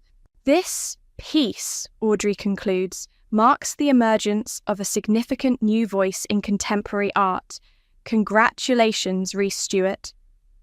Applause erupts from my students, their parents, the local artists. Ingrid wipes away tears while filming everything on her phone. Mum takes one step toward me. "Rhys, darling, perhaps we can discuss this privately." "No more private discussions. No more family secrets. No more pretending." "But we're your family," Dad protests. "No." I look at my work glowing behind them, at all the broken pieces finally telling the truth. "You're my subject matter." Brooke grabs Xavier's arm. "Let's go. She clearly needs attention." "Actually," Xavier pulls away, "I need to say something." "Don't," Brooke hisses. "The butterfly," he points at the screen. "That was the necklace I gave you for our anniversary, wasn't it? The one that disappeared." I touch my neck where it used to rest. "Art requires sacrifice." He nods slowly. "I deserved that." "You all did." Mom makes one last attempt. "When you're done with this rebellion, you'll regret burning bridges." "No, Mom. I'll regret all the years I let you make me feel small." They leave in waves. First Mom and Dad, then Brooke dragging Xavier, then their friends whispering amongst themselves. The art kids run up for hugs. Local gallery owners press cards into my hands. When the room clears, Ingrid hands me a fresh glass of champagne. "That," she says, "was better than therapy." My phone starts buzzing. Missed calls, text messages, social media notifications. Xavier's name appears, then Brooke's, then Mum's. I switch it to airplane mode and look up at my work, at all the broken pieces catching light. "To Portugal?" Ingrid raises her glass. "To truth," I reply. Behind us, the butterfly fragment throws one last shadow across the wall. Broken, but beautiful. Finally free. Fame feels like whiplash. One day, you're teaching kids not to eat paint. The next, you're fielding calls from galleries worldwide. My inbox overflows with interview requests, exhibition offers, and desperate messages from my family. "The New York Times wants to feature Shell," Ingrid announces, managing my schedule like a seasoned pro. and 3 museums are fighting over who gets to display it first. Any word from the family? She scrolls through her phone. Your mum's planning a reconciliation dinner. Brooks postponed the wedding. Xavier's sent approximately 8,000 texts. Delete, delete, delete. But there's one last thing I need to do before Portugal. One final visit home. Mum opens the door before I can knock. Darling, we've been so worried. I'm here for my sketchbooks, the ones in the attic. Her face falls. Can't we talk about... No. I step past her, heading straight upstairs. The house smells the same. Expensive perfume and repression. Your father's very hurt, she calls after me. We all are. The attic door creaks open. Boxes of childhood memories gather dust, carefully labelled in Mum's perfect handwriting. Brooke, awards. Brooke, press clippings. Reese, to sort. I find my sketchbooks buried behind Christmas decorations. 15 years of art hidden away like evidence. Those old things? Mum appears in the doorway. Darling, now that you've gotten this attention, perhaps we could discuss more practical... Stop. I clutch the sketchbooks. Just stop. The foundation prize is impressive, of course, but stability? I'm leaving for Portugal in 3 days. She blinks. But Brooke's wedding has nothing to do with me. We're your family. No, I stand up. You're the people who made me think I wasn't enough. There's a difference. Footsteps on the stairs. Brooke appears, looking less polished than usual. So, you're really going? She asks. Really, really? What about my wedding? The butterflies? I pull a folded paper from my pocket. A Pinterest butterfly, perfectly generic. Here's your art, simple enough to trace. That's not what I... She stops. Xavier called off the engagement. Not my problem. He said the art show made him realise things about us, about you. Still, not my problem. Mum steps between us. Girls, please, we can fix this. The country club is hosting a charity gala next month. Reese, you could display something appropriate. Show everyone we're still a family. I laugh. Actually, laugh. You still don't get it. Get what? I don't need your approval anymore. I don't need your galas or your connections or your definition of success. But we could help your career. Now that you've gotten some recognition, that's exactly why I'm here. I hoist the box of sketchbooks. To collect the last pieces of me you tried to hide away. Brooke reaches for my arm. Reese, wait. I know I mean, with Xavier. Save it. You can have him. You can have all of it. The perfect daughter crown, the family legacy, the country club membership. I'm done. You're being dramatic, Mum says. No, I'm being honest. Finally. I head for the stairs. Don't worry, I'll send postcards from Portugal. At least give us your new address, Brooke calls after me. Why? So you can send wedding invitations? Outside, Ingrid waits in her car. She helps me load the sketchbooks. How'd it go? They still think this is a phase, something they can fix with a charity gala. Classic. She starts the engine. Oh, heads up, Xavier's been parked around the corner for an hour.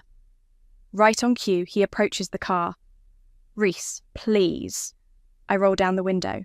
What? I ended things with Brooke. I realised, seeing your art, what we had was real. Had being the operative word. We could try again. I could visit you in Portugal. No. I look at him. Really look at him.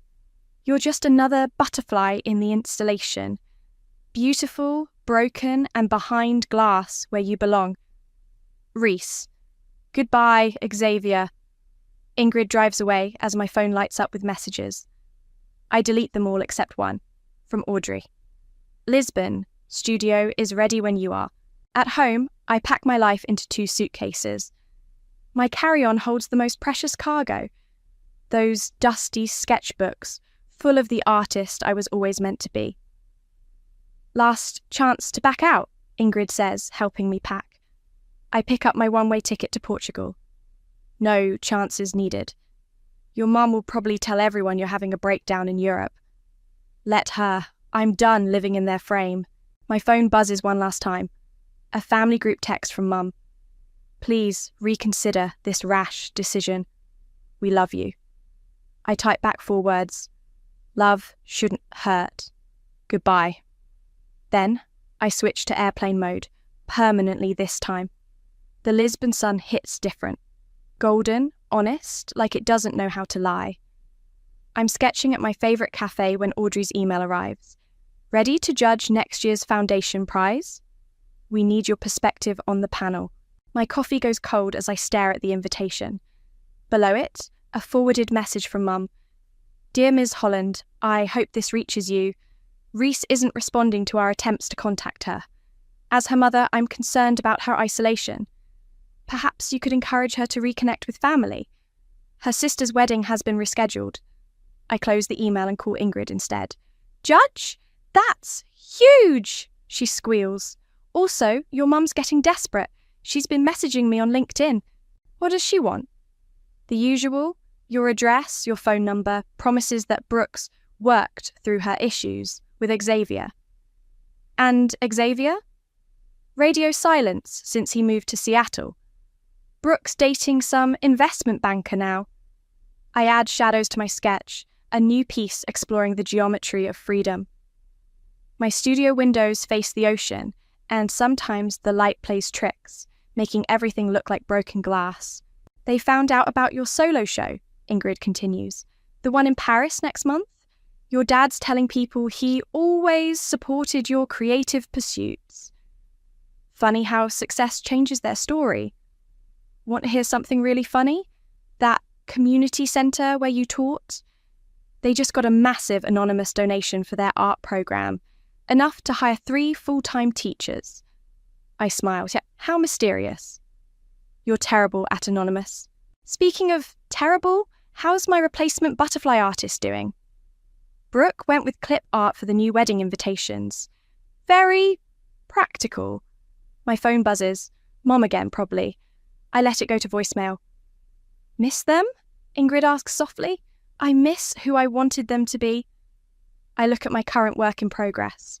No mirrors this time, no broken glass, just light and shadow and truth. But I don't miss who they are. Your mum's latest Facebook post says you're finding yourself through European meditation. Better than last week's artistic sabbatical to heal childhood trauma. At least she's reading psychology blogs now. Progress? I laugh and switch topics. How's Tommy? Still eating art supplies? Moved on to sculpting clay. Says he's going to be famous like Miss Reese. The cafe starts filling up with afternoon regulars. They know me here. Just another artist chasing light, not the family failure who won Europe's biggest prize. The foundation wants an answer about judging, I say. Should I do it? Can you be objective about angry art? I can be objective about truth. My phone lights up with a text from Brooke. Mum's sick. Not serious, but she's asking for you. Then Dad. Your mother needs her daughters. Then Mum herself. Darling, just a small cold, but it's made me realise... I set my phone face down.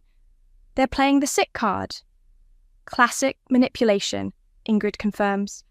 What are you going to do? I look at my sketch, at the way light bends through spaces that used to be filled with other people's expectations. I'm going to judge next year's foundation prize. I'm going to teach master classes. I'm going to keep making art that scares them. And the family? They know where to find me. In galleries, in museums, in every piece that tells the truth about who they are. Speaking of truth, Ingrid pauses. Xavier's back with Brooke. Apparently, the investment banker wasn't family material. Good. They deserve each other. I sign my sketch. No more hiding behind gentle names. Every piece bears my full signature now, a declaration of existence. One more thing, Ingrid says. That article about you in Art Forum, it's gone viral. Your mum's probably already planning how to take credit. Let her. I'm done fighting for space in their story. My phone buzzes again. This time, it's Audrey. The judging panel needs an answer. Also, the Guggenheim called. I text back, yes to judging. Send the Guggenheim my gallery's number. The cafe owner brings me fresh coffee, gesturing at my sketch. Mais loose? More light? Sim, I nod. Always more light. I add final touches to the piece. No butterflies, no shells, no familiar fragments. Just open space and possibility, signed with my name in clear, unbreakable strokes. Sending Mum a postcard? Ingrid asks. No. I hold up my sketch. Sending this to the community centre instead, for Tommy, with a note that says, art is truth. Now, who's teaching kids to eat paint? Not paint, I laugh. Just light. My phone buzzes one last time. I don't check it. Whatever they're selling, forgiveness, family, false promises, I'm not buying. I've got my own light now, and it doesn't need their frame to shine. I used to believe love was like those home renovation shows, messy and chaotic at first, but destined for a beautiful reveal in the final act.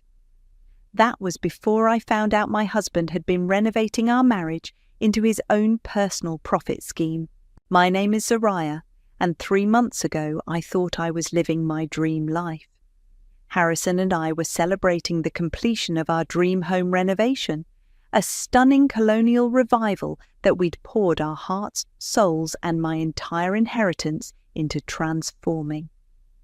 To us, Harrison had said that night, clinking his wineglass against mine as we sat on our new hardwood floors, surrounded by empty paint cans and the lingering scent of fresh varnish. To the next chapter, I remember how the sunset painted golden streaks across his face, how his smile seemed to hold all the promises we'd made since our wedding day 4 years ago. I can't believe we actually did it, I said, leaning into his shoulder. Aunt Luna would have loved to see this. She'd be proud of how you handled her inheritance, he replied, squeezing my hand. Speaking of which, did you transfer the final payment to the contractors? I nodded. All 7 figures, just like we discussed. The last wire went through yesterday. Perfect timing.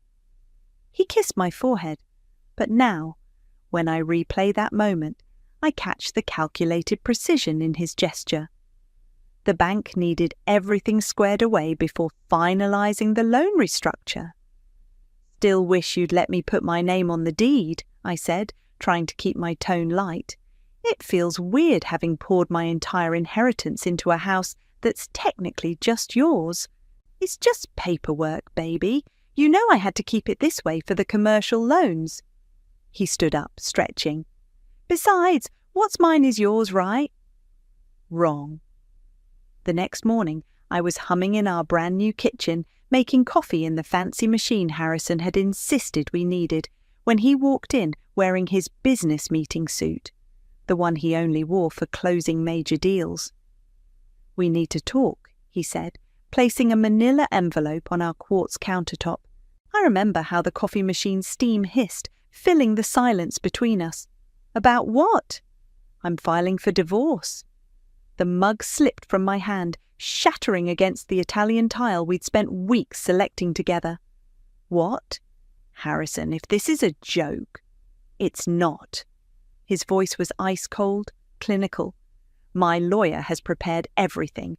You'll need to vacate the premises within 30 days. Vacate the... Harrison, I put my entire inheritance into this house, over $1 million. He smiled then, and it wasn't the smile I'd fallen in love with. It was the smile of a predator who'd finally cornered its prey. The house is in my name. The renovation contracts are in my name. You freely gave me the money. We have the wire transfers to prove it. Legally, you're walking away with what you came in with. Which is? Your car and whatever personal items you can prove you purchased yourself. He straightened his tie. I'm late for a meeting. Don't try to contact me. Direct all communication through Charlie, my lawyer." He left me standing there, coffee spreading across our perfect floors like a dark stain, my entire world crumbling around me. That evening, numb and shell-shocked, I sat in my best friend Jayla's apartment, staring at my phone as she paced furiously. "He played you," she fumed. "He played you from the start. All that renovation talk, getting you to invest everything." "I know," I whispered. "And you let him keep the house in his name. Girl, what were you thinking?" Before I could answer, my phone buzzed. Unknown number, a text message with an image attached. My hand shook as I opened it. The photo was slightly blurry, but clear enough. Harrison at some upscale restaurant, his hand intimately covering someone else's. A woman with sleek blonde hair. The timestamp in the corner, 3 months into our renovation. "Who is she?" Jayla demanded, looking over my shoulder. "I don't know." But I was already scrolling through my mental Rolodex of every business meeting, every late night at the office, every networking event he'd attended without me. "But I'm going to find out." Another text came through. "Thought you should know. He's been planning this for a while. Check the permits filed under Elhart Industries." "Zariah," Jayla said softly, "what are you going to do?" I looked up at her, something cold and determined settling in my chest where my heart used to be. "I'm going to take back everything he stole from me, and then I'm going to burn his perfect little world to the ground." Moving from a custom-designed dream home to a one-bedroom apartment felt like being shoved back into a smaller, darker version of my life. The walls seemed to close in as I unpacked the few boxes Harrison's lawyer had generously allowed me to take. "Stop moping and look at this," Jayla said, barging in without knocking. She'd been doing that a lot lately, probably afraid I'd spend too much time alone with my thoughts. She slapped a stack of papers on my tiny kitchen counter. "What am I looking at?" "Bank statements. I pulled some strings at the firm." She pointed to a series of highlighted numbers. "These transfers don't make sense. The amounts are too neat, too regular. It's like someone was siphoning money," I finished, remembering Aunt Luna's voice in my head. I walked to my bedroom and pulled out her old leather journal from my emergency go-bag. "Your aunt's diary?" Jayla raised an eyebrow. "Listen to this entry from 2 years ago. Watched Harrison review the contractor bids today. The way he handles money reminds me of Robert. Always too smooth, too practiced. I pray I'm wrong about him, for Zariah's sake." I closed the journal. Robert was her ex-husband who tried to steal her business in the 90s? Smart woman, your aunt. A knock at the door interrupted us. My sister Simone stood there, looking perfectly put together as always. "Please, Zariah, honey." She hugged me tight, her expensive perfume almost suffocating.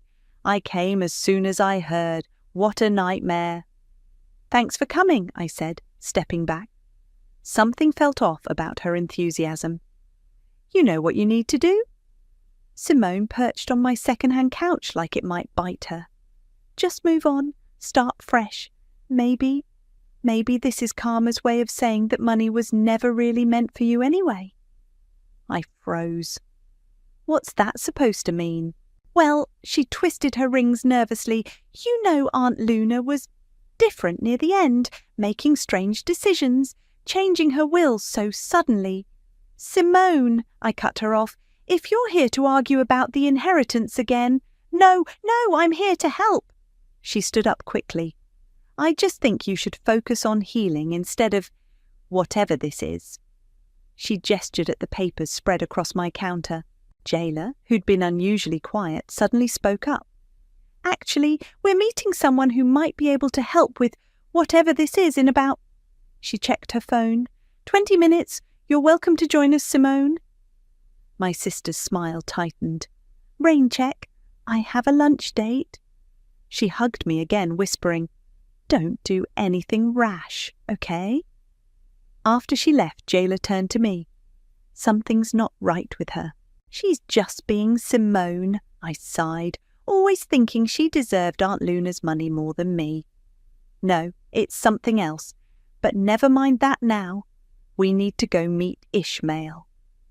Ishmael turned out to be a forensic accountant who worked out of a small office above a Vietnamese restaurant. His desk was a fortress of monitors and financial documents.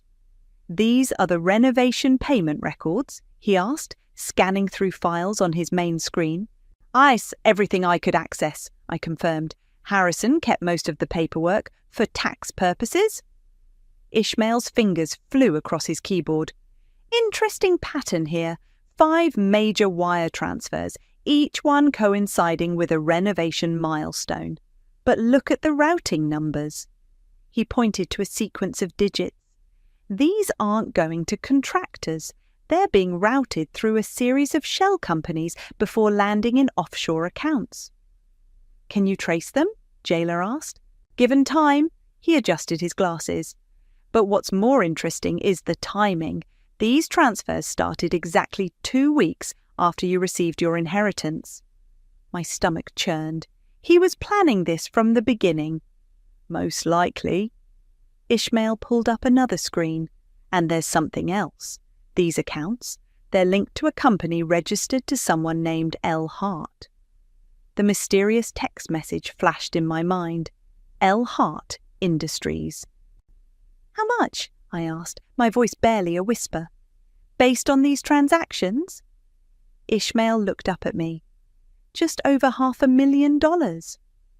The room spun slightly. I gripped the edge of his desk to steady myself. "I need everything," I said. "Every transaction, every paper trail, every connection you can find, whatever it costs." Ishmael nodded slowly.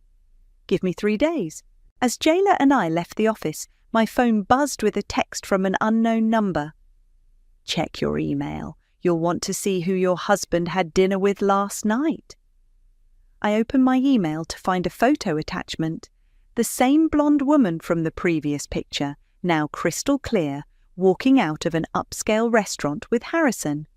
The caption read, "Lucy Hart, Executive Assistant, Gibson Development." L. Hart.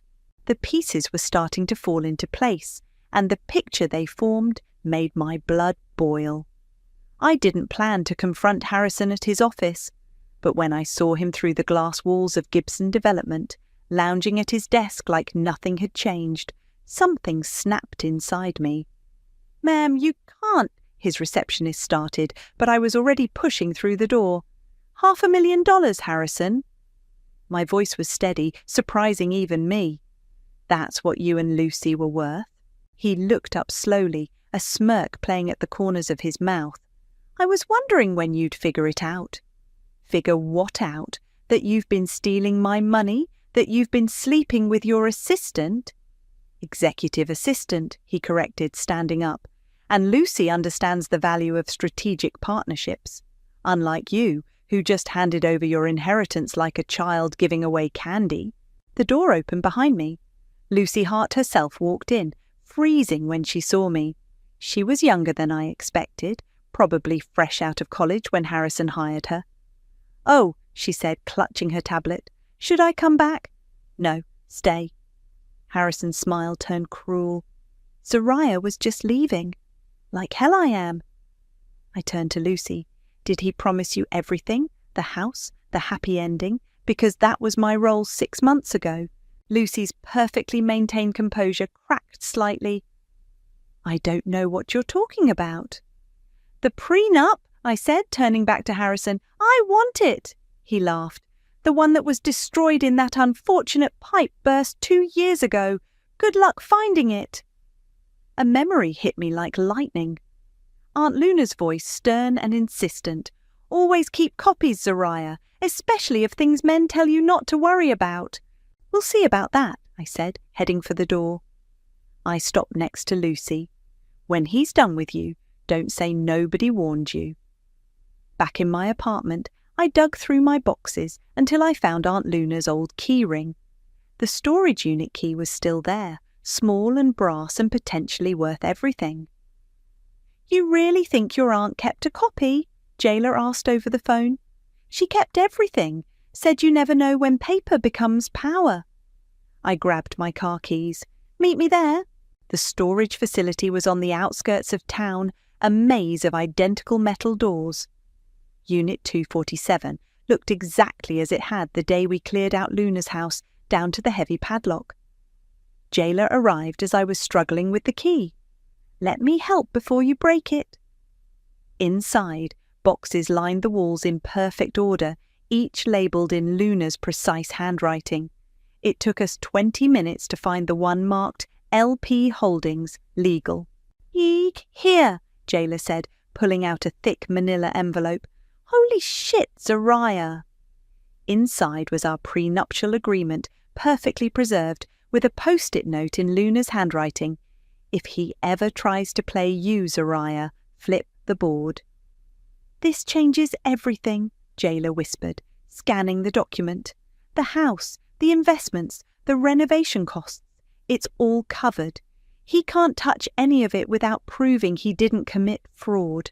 Underneath the prenup was a letter dated just weeks before Luna died. My dearest Zariah, I've watched Harrison these past months. The way he eyes your inheritance reminds me too much of men who see women as banks to rob. I pray I'm wrong, but if I'm right and you're reading this, remember, revenge is a dish best served with paperwork. All my love, Luna. We need to get this to a lawyer, Jailer said. Like yesterday. My phone buzzed, a text from Simone. Having coffee with Harrison. He's really upset about how things ended. Maybe you two should talk. Don't respond, Jailer warned, reading over my shoulder. Something's not right with her sudden interest in playing peacemaker. I know. I tucked the prenup and letter safely in my bag. But first, we need to make copies, lots of copies. As we left the storage unit, another text came through, this time from Harrison. Whatever you think you found, it won't help. You're not smart enough for this game, baby. Never were. I showed Jailer the message. She snorted. Men really never learn, do they? No, I said, thinking of Luna's words. Flipped the board. But they're about to. We drove to Jailer's office to make copies, the prenup safe in my bag like a loaded gun. For the first time since Harrison served me divorce papers, I felt something other than pain. I felt dangerous. You know what this means? Jailer asked as we pulled into her office parking lot. We're going to war. I thought about Harrison's smirk, about Lucy's practiced innocence, about Simone's suspicious texts. No, I corrected her. We're going to win. I found the prenup, I told Simone over coffee at her favourite overpriced cafe. Her spoon clinked against her cup, a tiny sound that seemed to echo between us. You what? She blinked rapidly, her perfectly manicured hand frozen mid-stir. Where? Aunt Luna's storage unit. She kept a copy of everything. The storage unit? Simone's voice rose slightly. But isn't that breaking and entering? It's my storage unit now. Luna left it to me, remember? Right. She pulled out her phone, fingers moving quickly. Of course. Simone, I leaned forward. Who are you texting? No one. She shoved her phone into her purse. Just my reminder app. So, what are you planning to do with the prenup? Before I could answer, my phone rang. Harrison's lawyer, Charlie. Miss Pearson, his voice dripped with false concern. I understand you've been breaking into private property to obtain allegedly legal documents. I caught Simone's eye across the table. She looked away. The storage unit belongs to me, Charlie. Check the inheritance documents. Nevertheless, any documents you've acquired won't hold up in court, and Harrison is prepared to press charges for theft if necessary.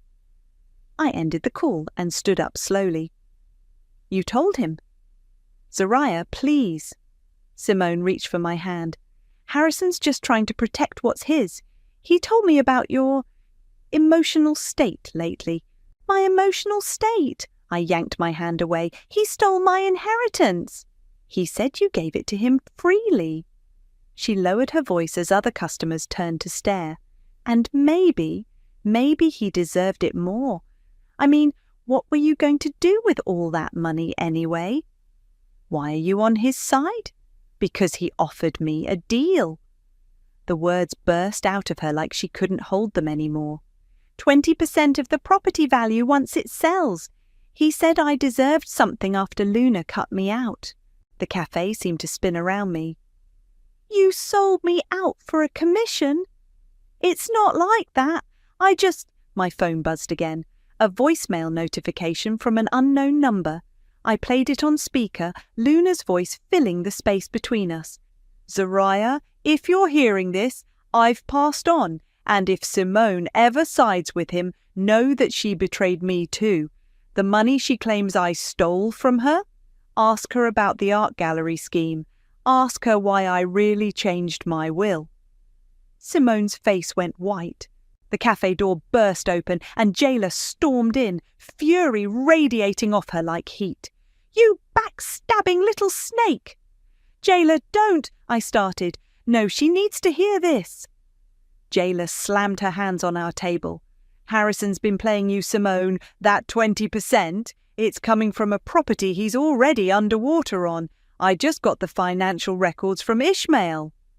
Simone's composure cracked. What? The house is mortgaged to hell. He's been using it as collateral for failed investments. Your cut would be worth pennies, if anything. He wouldn't... Simone's voice trembled. He promised, like he promised to love and cherish your sister? Jailer pulled out a chair. Start talking. What was Luna's voicemail about? Tears smeared Simone's expensive mascara. I convinced some investors to put money into a fake art gallery, used Luna's name to make it seem legitimate. When she found out, she cut you out, I finished, and now you're helping Harrison do the same thing to me. I'm sorry, she whispered. I was angry, jealous. He said all the right things. Save it. I stood up, gathering my things. You know what the difference is between you and me, Simone. I learned from Luna's lessons. You just proved why she taught them. Outside, Jailer grabbed my arm. What now? Now? I pulled out my phone and dialed Ishmael. Now we go nuclear. Harrison wants to play dirty. Fine. But he forgot one thing. What's that? I'm Luna Pearson's niece, and she taught me how to destroy men like him without ever raising my voice. As we walked away, I could see Simone through the cafe window, alone with her cold coffee and colder realizations. My phone buzzed with a text from Harrison. Your sister told me everything. You really think you can beat me at this game? I typed back, Game's just starting, Harrison. Hope you kept those receipts. Then I blocked his number and called my new lawyer. It was time to show Harrison exactly what kind of woman he'd underestimated. Oh, holy shit, Ishmael whispered, his eyes glued to his computer screen. This goes deeper than we thought. Jailer and I huddled around his desk as windows of financial data populated his monitors. The small office felt even more cramped with the tension building in the air. Talk to me, I said, gripping the back of his chair. Your husband's been busy. Ishmael pulled up a series of transactions. See these transfers? They're not just going to offshore accounts. He's been building a whole shadow operation through Lucy's shell company. How much are we talking about? Jailer asked. Including your renovation money? He clicked through several screens. Just over $2 million. There's a property in Belize, investment accounts in the Cayman Islands, and... He paused, frowning. Well, this is interesting. Well? Lucy's company has been receiving regular consulting fees since before you even got married. Harrison's been paying her for years. The revelation hit like a punch to the gut. So their relationship predates everything, Jailer finished. That son of a bitch. Ishmael turned to face us. We need to move carefully. These kinds of financial schemes usually have fail-safes. One wrong move and he could liquidate everything. So what do? We prepare the perfect trap. He pulled out a legal pad. First, we file paperwork to freeze assets, but we do it quietly through the international courts where his money is hidden. Then, we request forensic discovery and mediation. Won't he see that coming? Not if we time it right, Jailer grinned. The mediation request will look like a desperate move from a scorned wife. Meanwhile, the international courts will be closing in. My phone buzzed, an email from Harrison's assistant. My heart stopped when I saw the subject line, Property Sale Documents, Final Review. They're selling the house, I said, scanning the email. Closing date is next week, right before mediation. Perfect timing, Ishmael muttered. He's trying to convert the property to cash before proceedings start. Can we stop it? Better. Jailer pulled out her phone. We can use it. I know a reporter at the Business Journal who'd love to hear about a prominent developer's suspicious property dealings. No, I said, remembering Luna's words. Not yet. We need to be smarter than that. I turned to Ishmael. How long would it take to trace every renovation payment? I already have. He pulled up another screen, and I found something interesting. These reimbursement forms, the ones authorizing payments to Lucy's company, your signature is on them. That's impossible. I never signed anything for Lucy's company. Exactly. He zoomed in on the digital signature. This is a forgery. A good one, but definitely fake. The metadata proves it was created using software registered to Gibson Development. Wire fraud, Jailer whispered. That's federal. My hands were shaking as I pulled out my phone. I'm calling my lawyer. We need to file an injunction on the house sale immediately. On what grounds? Financial interest in the renovations. The prenup proves I invested in good faith. That should buy us enough time. As I dialed, Ishmael and Jailer exchanged looks. What? I asked. Nothing, Jailer said. Just, you're different now. Calmer, more calculated. I learned from the best. I thought of Luna's journals, her careful documentation of every betrayal she'd ever faced. Harrison thinks he's playing chess, but he forgot to check who taught me the game. The call connected, and I outlined our strategy to my lawyer. By the time I hung up, Ishmael had compiled everything into a single encrypted file. One more thing, he said, pulling up a final document. I found this buried in the company records. Harrison took out a massive loan against the house 3 months ago. The money's gone, but the debt isn't. Where did it go? That's the best part, he smiled. It went to Lucy's company and then vanished. If I had to guess, he's planning to disappear after the sale closes. Not anymore. I stood up, a strange calm settling over me. File everything, start the freezes, but don't let him know we're coming. What are you going to do? Jailer asked. I thought about Harrison's smug face in mediation, imagining the moment he realized he'd lost everything. I'm going to let him think he's winning, right up until the moment he falls. As we left Ishmael's office, my phone buzzed with another email. The house sale documents, marked urgent. Harrison's signature was already there, waiting for mine. I smiled, thinking of Luna's words. The best revenge isn't served hot or cold. It's served with paperwork and patience. Soon, I whispered, declining the email. Very soon. The injunction landed on Harrison's desk like a bomb. I knew because Lucy called me, her voice shaking with barely controlled rage. What do you think you're doing? She demanded. The buyers are waiting.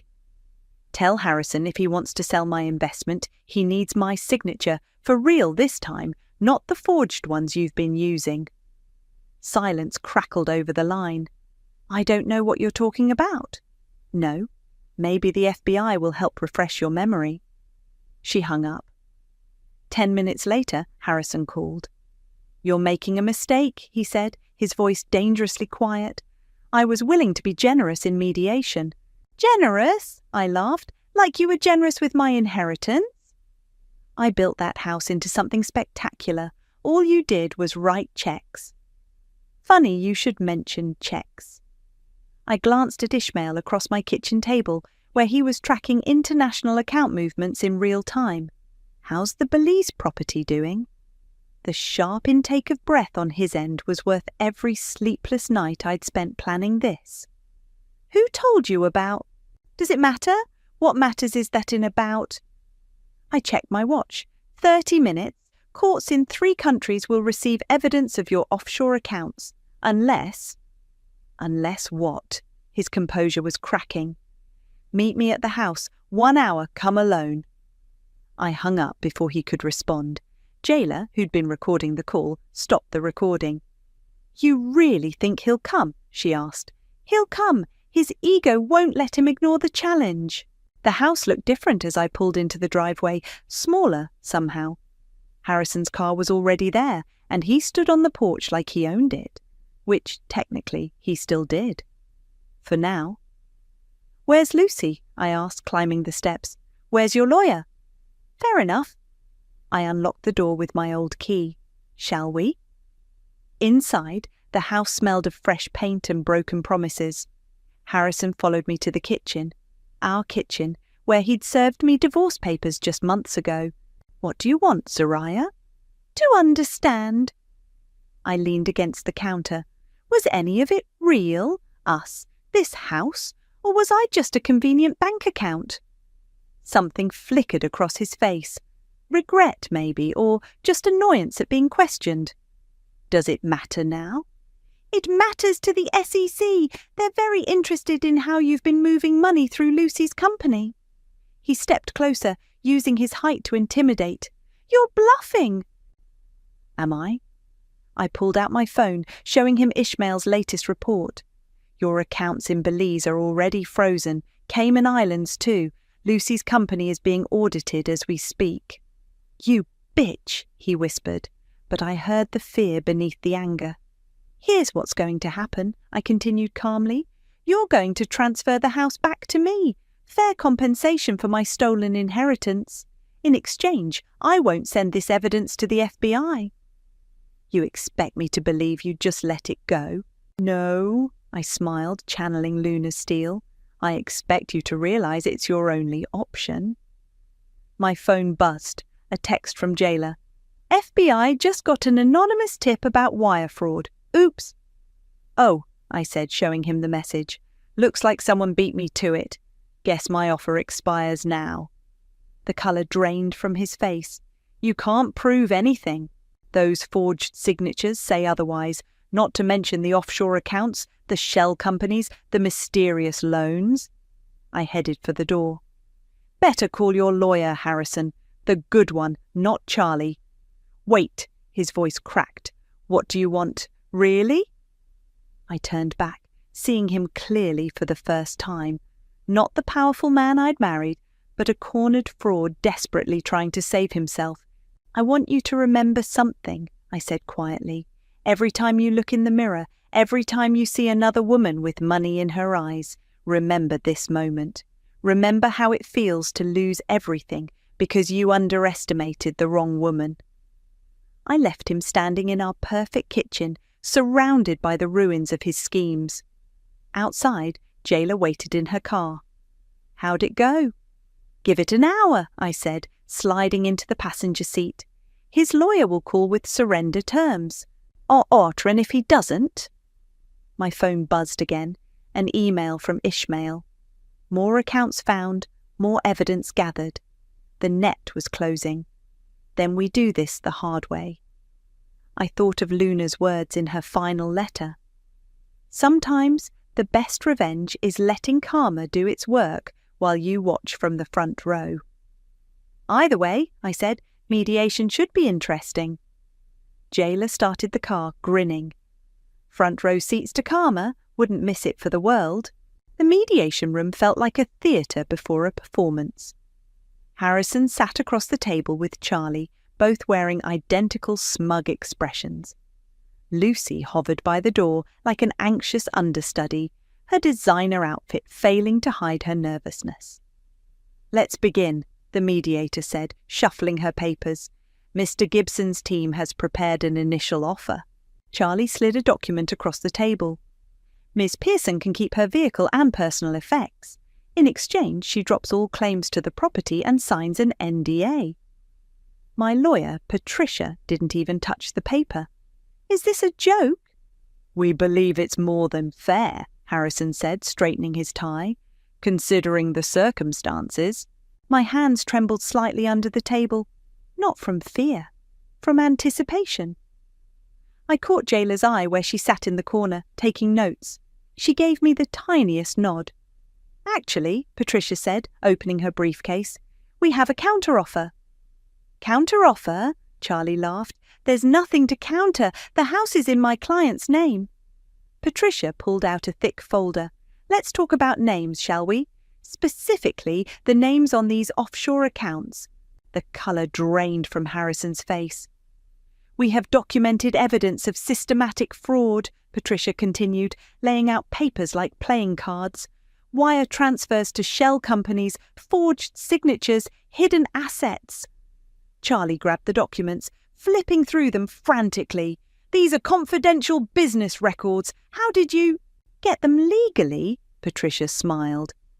Amazing what a forensic accountant can find in public records. Speaking of public, she slid a newspaper across the table. This morning's business journal seems interested in your client's creative accounting. Harrison snatched the paper. There, in black and white, local developer under investigation for financial fraud. You promised, he started. I promised nothing, I cut in. You taught me that promises are just words, remember? Lucy stepped forward. This is ridiculous. You can't prove... Ms. Hart, Patricia interrupted, or should I say sole proprietor of L. Hart Industries. I'd advise you to stop talking and call your own lawyer. The FBI is particularly interested in your role in this. The mediator cleared her throat. Perhaps we should take a brief recess. No need, I said, pulling out one final document. The prenup Harrison claimed was destroyed. Aunt Luna kept a copy. Everything I invested in the house, it's protected. Everything he stole, it's documented. Charlie whispered urgently to Harrison, whose face had turned an interesting shade of grey. Here's my offer, I continued. Transfer the house to me. It's true owner by investment rights. Repay every dollar you stole. In exchange, I don't testify against you when the FBI comes calling. You wouldn't, Harrison whispered. Try me. The mediator reviewed the prenup carefully. This appears legally binding, combined with the evidence of financial misconduct. We need to consult, Charlie began. No, Harrison cut him off. His empire was crumbling and he knew it. What do I need to sign? Patricia produced the transfer documents. As Harrison scrawled his signature, Lucy burst into tears and ran from the room. One more thing, I said, standing up. That NDA you wanted me to sign? Here's my counteroffer. I dropped a USB drive on the table. Every email, every transfer, every forged document, it all goes public unless you disappear. Not just from my life, but from this city. Start fresh somewhere else, Harrison. Far away from me. He stared at the USB drive like it was a snake. You've changed. No. I gathered my things. I just stopped letting you make me small. Outside the mediation room, Jayla hugged me tight. That was beautiful, like watching a masterclass in karma. It's not over, I warned. The FBI investigation will handle itself, she finished. You did your part. Let the system do the rest. My phone buzzed. A text from Ishmael. Lucy's talking to the FBI. Harrison's accounts are frozen. It's done. Another message followed, this one from an unknown number. Aunt Luna would be proud. Simone. I deleted it without responding. Want to see your house? Jayla asked, dangling the keys she'd snagged from Patricia. Not yet. I watched through the window as Harrison slumped in his chair, Charlie frantically making calls. First, I want to watch him realise what it feels like to lose everything. Revenge served cold? No. I thought of Luna's journals, her careful documentation of every betrayal and victory. Revenge served exactly right. The mediator emerged, looking slightly shell-shocked. "Miss Pearson, the papers are ready for final signatures." I took one last look at Harrison through the window. He'd taught me that love was a weakness to exploit. But Luna had taught me something better. Justice was a dish best served with receipts. "Coming," I said, straightening my spine. "Let's finish this." The empty house echoed with my footsteps as I walked through each room, running my fingers along the walls Harrison and I had picked colours for together. The afternoon sun cast long shadows through windows that had witnessed both love and betrayal. My phone buzzed. Another news alert about Harrison. The headlines kept coming. Developer faces federal charges. Executive assistant turns state's evidence. $1 million fraud scheme exposed. "You're not keeping all this furniture, right?" Jayla called from the living room. "It screams compensating divorcee." "Selling it," I replied. "Every piece he bought with stolen money is going to charity." "Speaking of money," she waved an envelope. "Ishmael's final report. They found 3 more accounts in Luxembourg. The FBI's having a field day." "Good." I opened the master bedroom door, remembering the morning Harrison served me divorce papers. The room felt different now, cleaner somehow. A knock at the front door made us both jump. Through the security camera feed on my phone, I saw Simone standing on the porch, clutching what looked like old photo albums. "Don't answer it," Jayla warned. But I was already heading downstairs. Some conversations needed to happen face to face. "Before you slam the door," Simone said quickly, "I found these in Mom's attic. They're Luna's old photos. Her notes are still inside." I took the albums but didn't invite her in. "Why are you here, Simone?" "Because I was wrong." Her voice cracked. "About everything.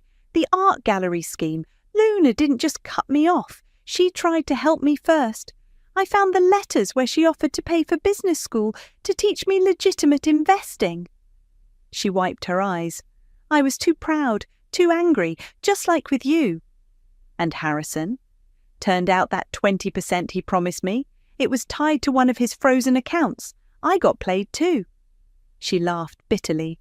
"Karma's a poet, isn't it?" Before I could respond, my phone rang. The FBI agent handling Harrison's case. "Ms. Pearson, we found something interesting in Mr. Gibson's private server. Emails discussing similar schemes with other women, dating back years. Would you be willing to help us contact them?" I looked at Simone, still standing in the doorway with smeared mascara and years of regret in her eyes. "Actually, I know someone who might be perfect for that." After connecting Simone with the FBI, her first step toward redemption, I returned to exploring the house. In the kitchen, I found Luna's old recipe book, still sitting where I'd left it the day Harrison ended everything. Inside, tucked between recipes for pound cake and pot roast, was one final letter I'd never noticed. "Dearest Soraya, if you're reading this, you've either found your strength or lost your way. Either way, remember, houses are just walls and windows. Home is what you build inside yourself. And revenge? It's not about destroying someone else. It's about refusing to let them destroy you. All my love, Luna." "Hey," Jayla called from upstairs. "Come see this." I found her in the home office, pointing at Harrison's pretentious motivational poster about success. "Look behind it," she said. There, hidden by the frame, was a small safe. Inside, documents proving Harrison had planned similar schemes with 3 other women before me. Each time, he'd gotten smarter. Each time, until me. "Should we add these to the FBI's collection?" Jayla asked. "No." I closed the safe. "They have enough. This is just confirmation that I broke the pattern." My phone buzzed one last time. A text from Lucy. "I'm sorry for everything. You were right about him." I didn't respond. Some lessons people needed to learn on their own. "So," Jayla said, looking around, "what now? Sell the house? Burn it down?" "Neither." I walked to the windows and opened them wide, letting fresh air sweep through the room. I'm going to make it mine, really mine this time. Fresh paint, new furniture, new everything. I smiled, thinking of Luna's letter. Except the bones of the place, those are solid. We spent the rest of the day opening windows, letting light into every dark corner Harrison had tried to claim. Each room felt lighter, as if the house itself was shedding his influence. That evening, sitting on the floor of what would become my new home office, I opened Luna's photo albums. Between pictures of family holidays and summer vacations, she'd written little notes, life lessons, warnings, celebrations. On the last page, under a photo of me at my law school graduation, she'd written, "Some women get broken by betrayal. The best ones get built by it." I touched the words gently, finally understanding. This house, this revenge, this whole journey, it wasn't about Harrison at all. It was about becoming someone who could never be betrayed again. Not because I stopped trusting, but because I finally trusted myself.